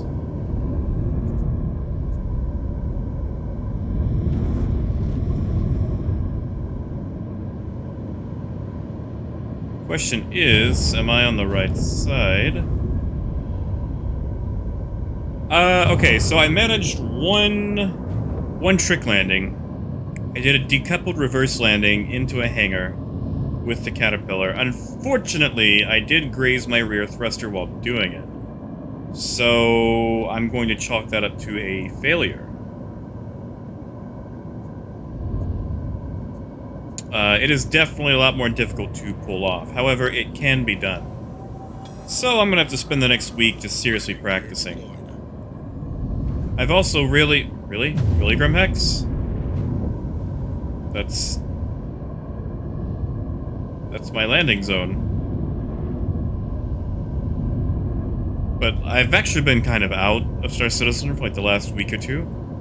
I've been doing just a lot of other games like Pulsar, Sea of Thieves, a little bit of GTA Online. Alright, so Grim Hex does not want to give us the hangar that we have nicely requested, so we'll just EVA down. Just double check again.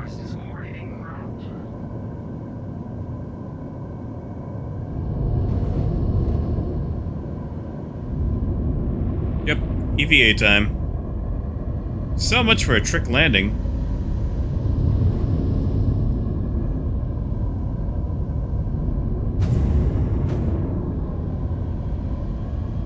Proximity alert. In.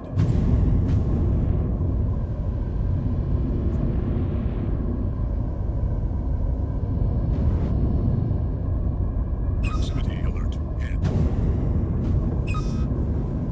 Proximity alert. In.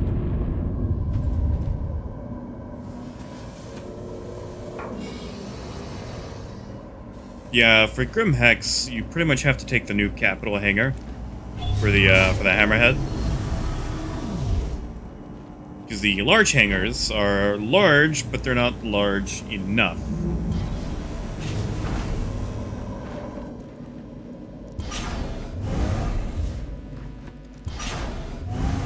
And at this point, like, we've been in this server for a while now. So I just want to get inside in case, you know, the error that must not be named pops up.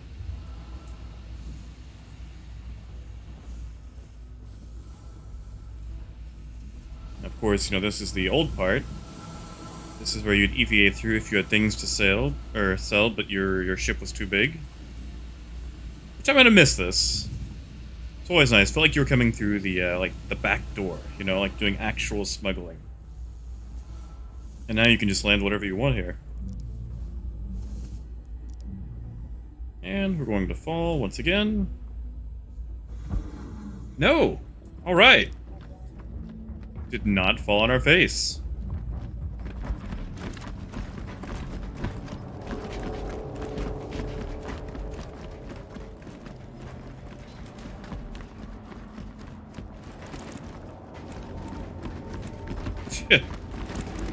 Alright, new area of Grim in 3, 2, 1.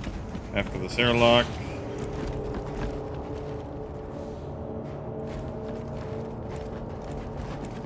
They are definitely expanding on the synthwave appeal.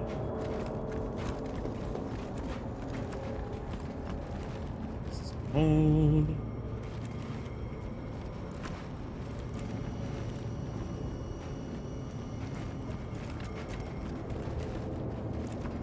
Let's see.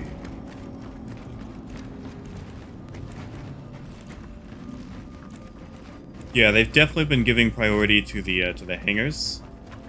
The landing pads I have not got to actually work yet.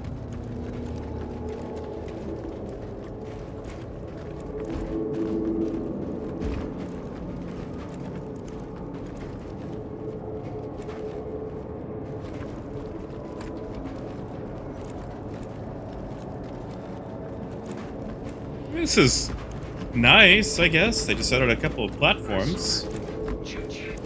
I guess we can go check out the bartender.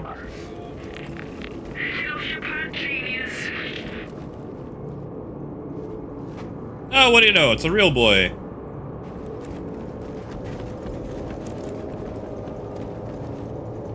That is not. Yeah, you could have a party up here.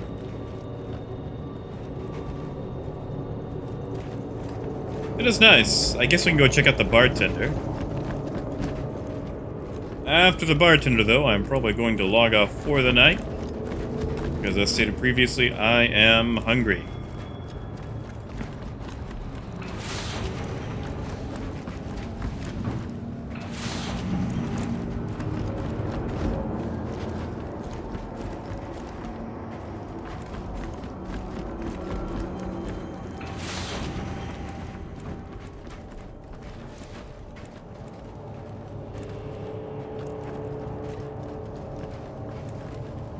All right. Be with you in a minute.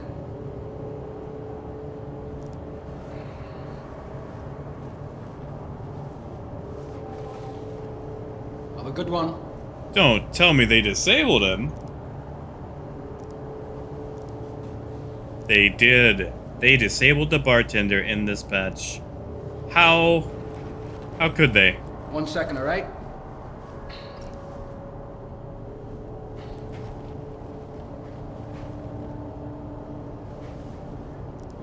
I am so sad. What do you want? Whiskey? Beer? Maybe? Or whiskey? Hey, there we go. I spoke too soon. So let's go. Let's go whiskey. Let's go to liquor. Do we have vodka? Whiskey. We have whiskey. Sure thing.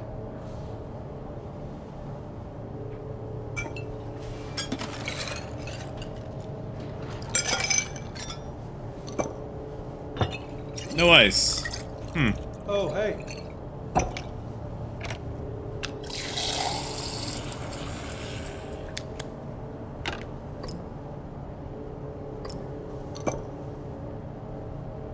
All right.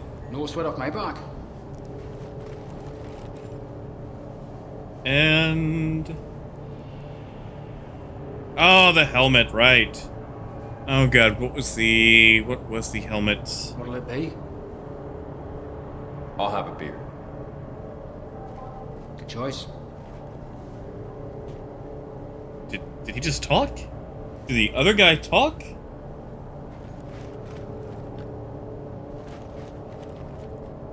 Alright.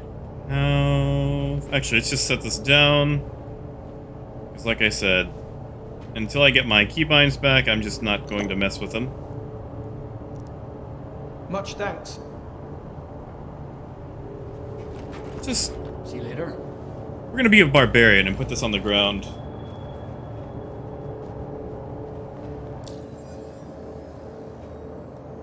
Streamer? I wouldn't call myself a streamer just yet. Besides, it's just one drink, I'll totally be fine.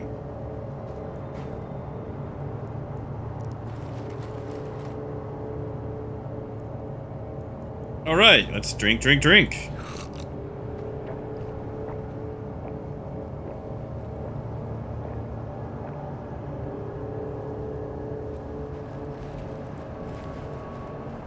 Ease up, I'm in the middle of something.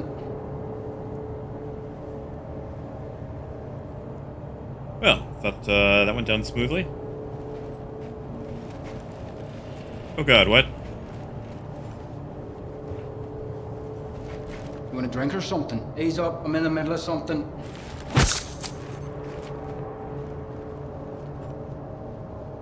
Nope.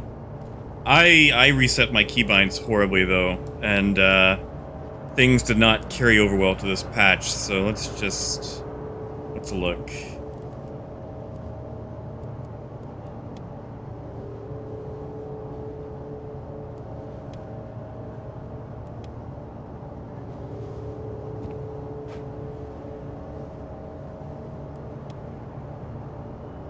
I don't even remember what it was. Oh, I guess I could have gone to, you know, Inner Thought.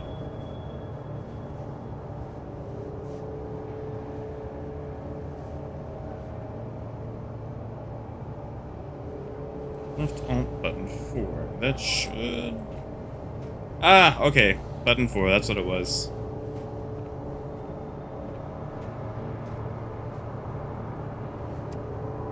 Hey, I'll have you know it usually takes me 2 drinks. I am an economic drunk.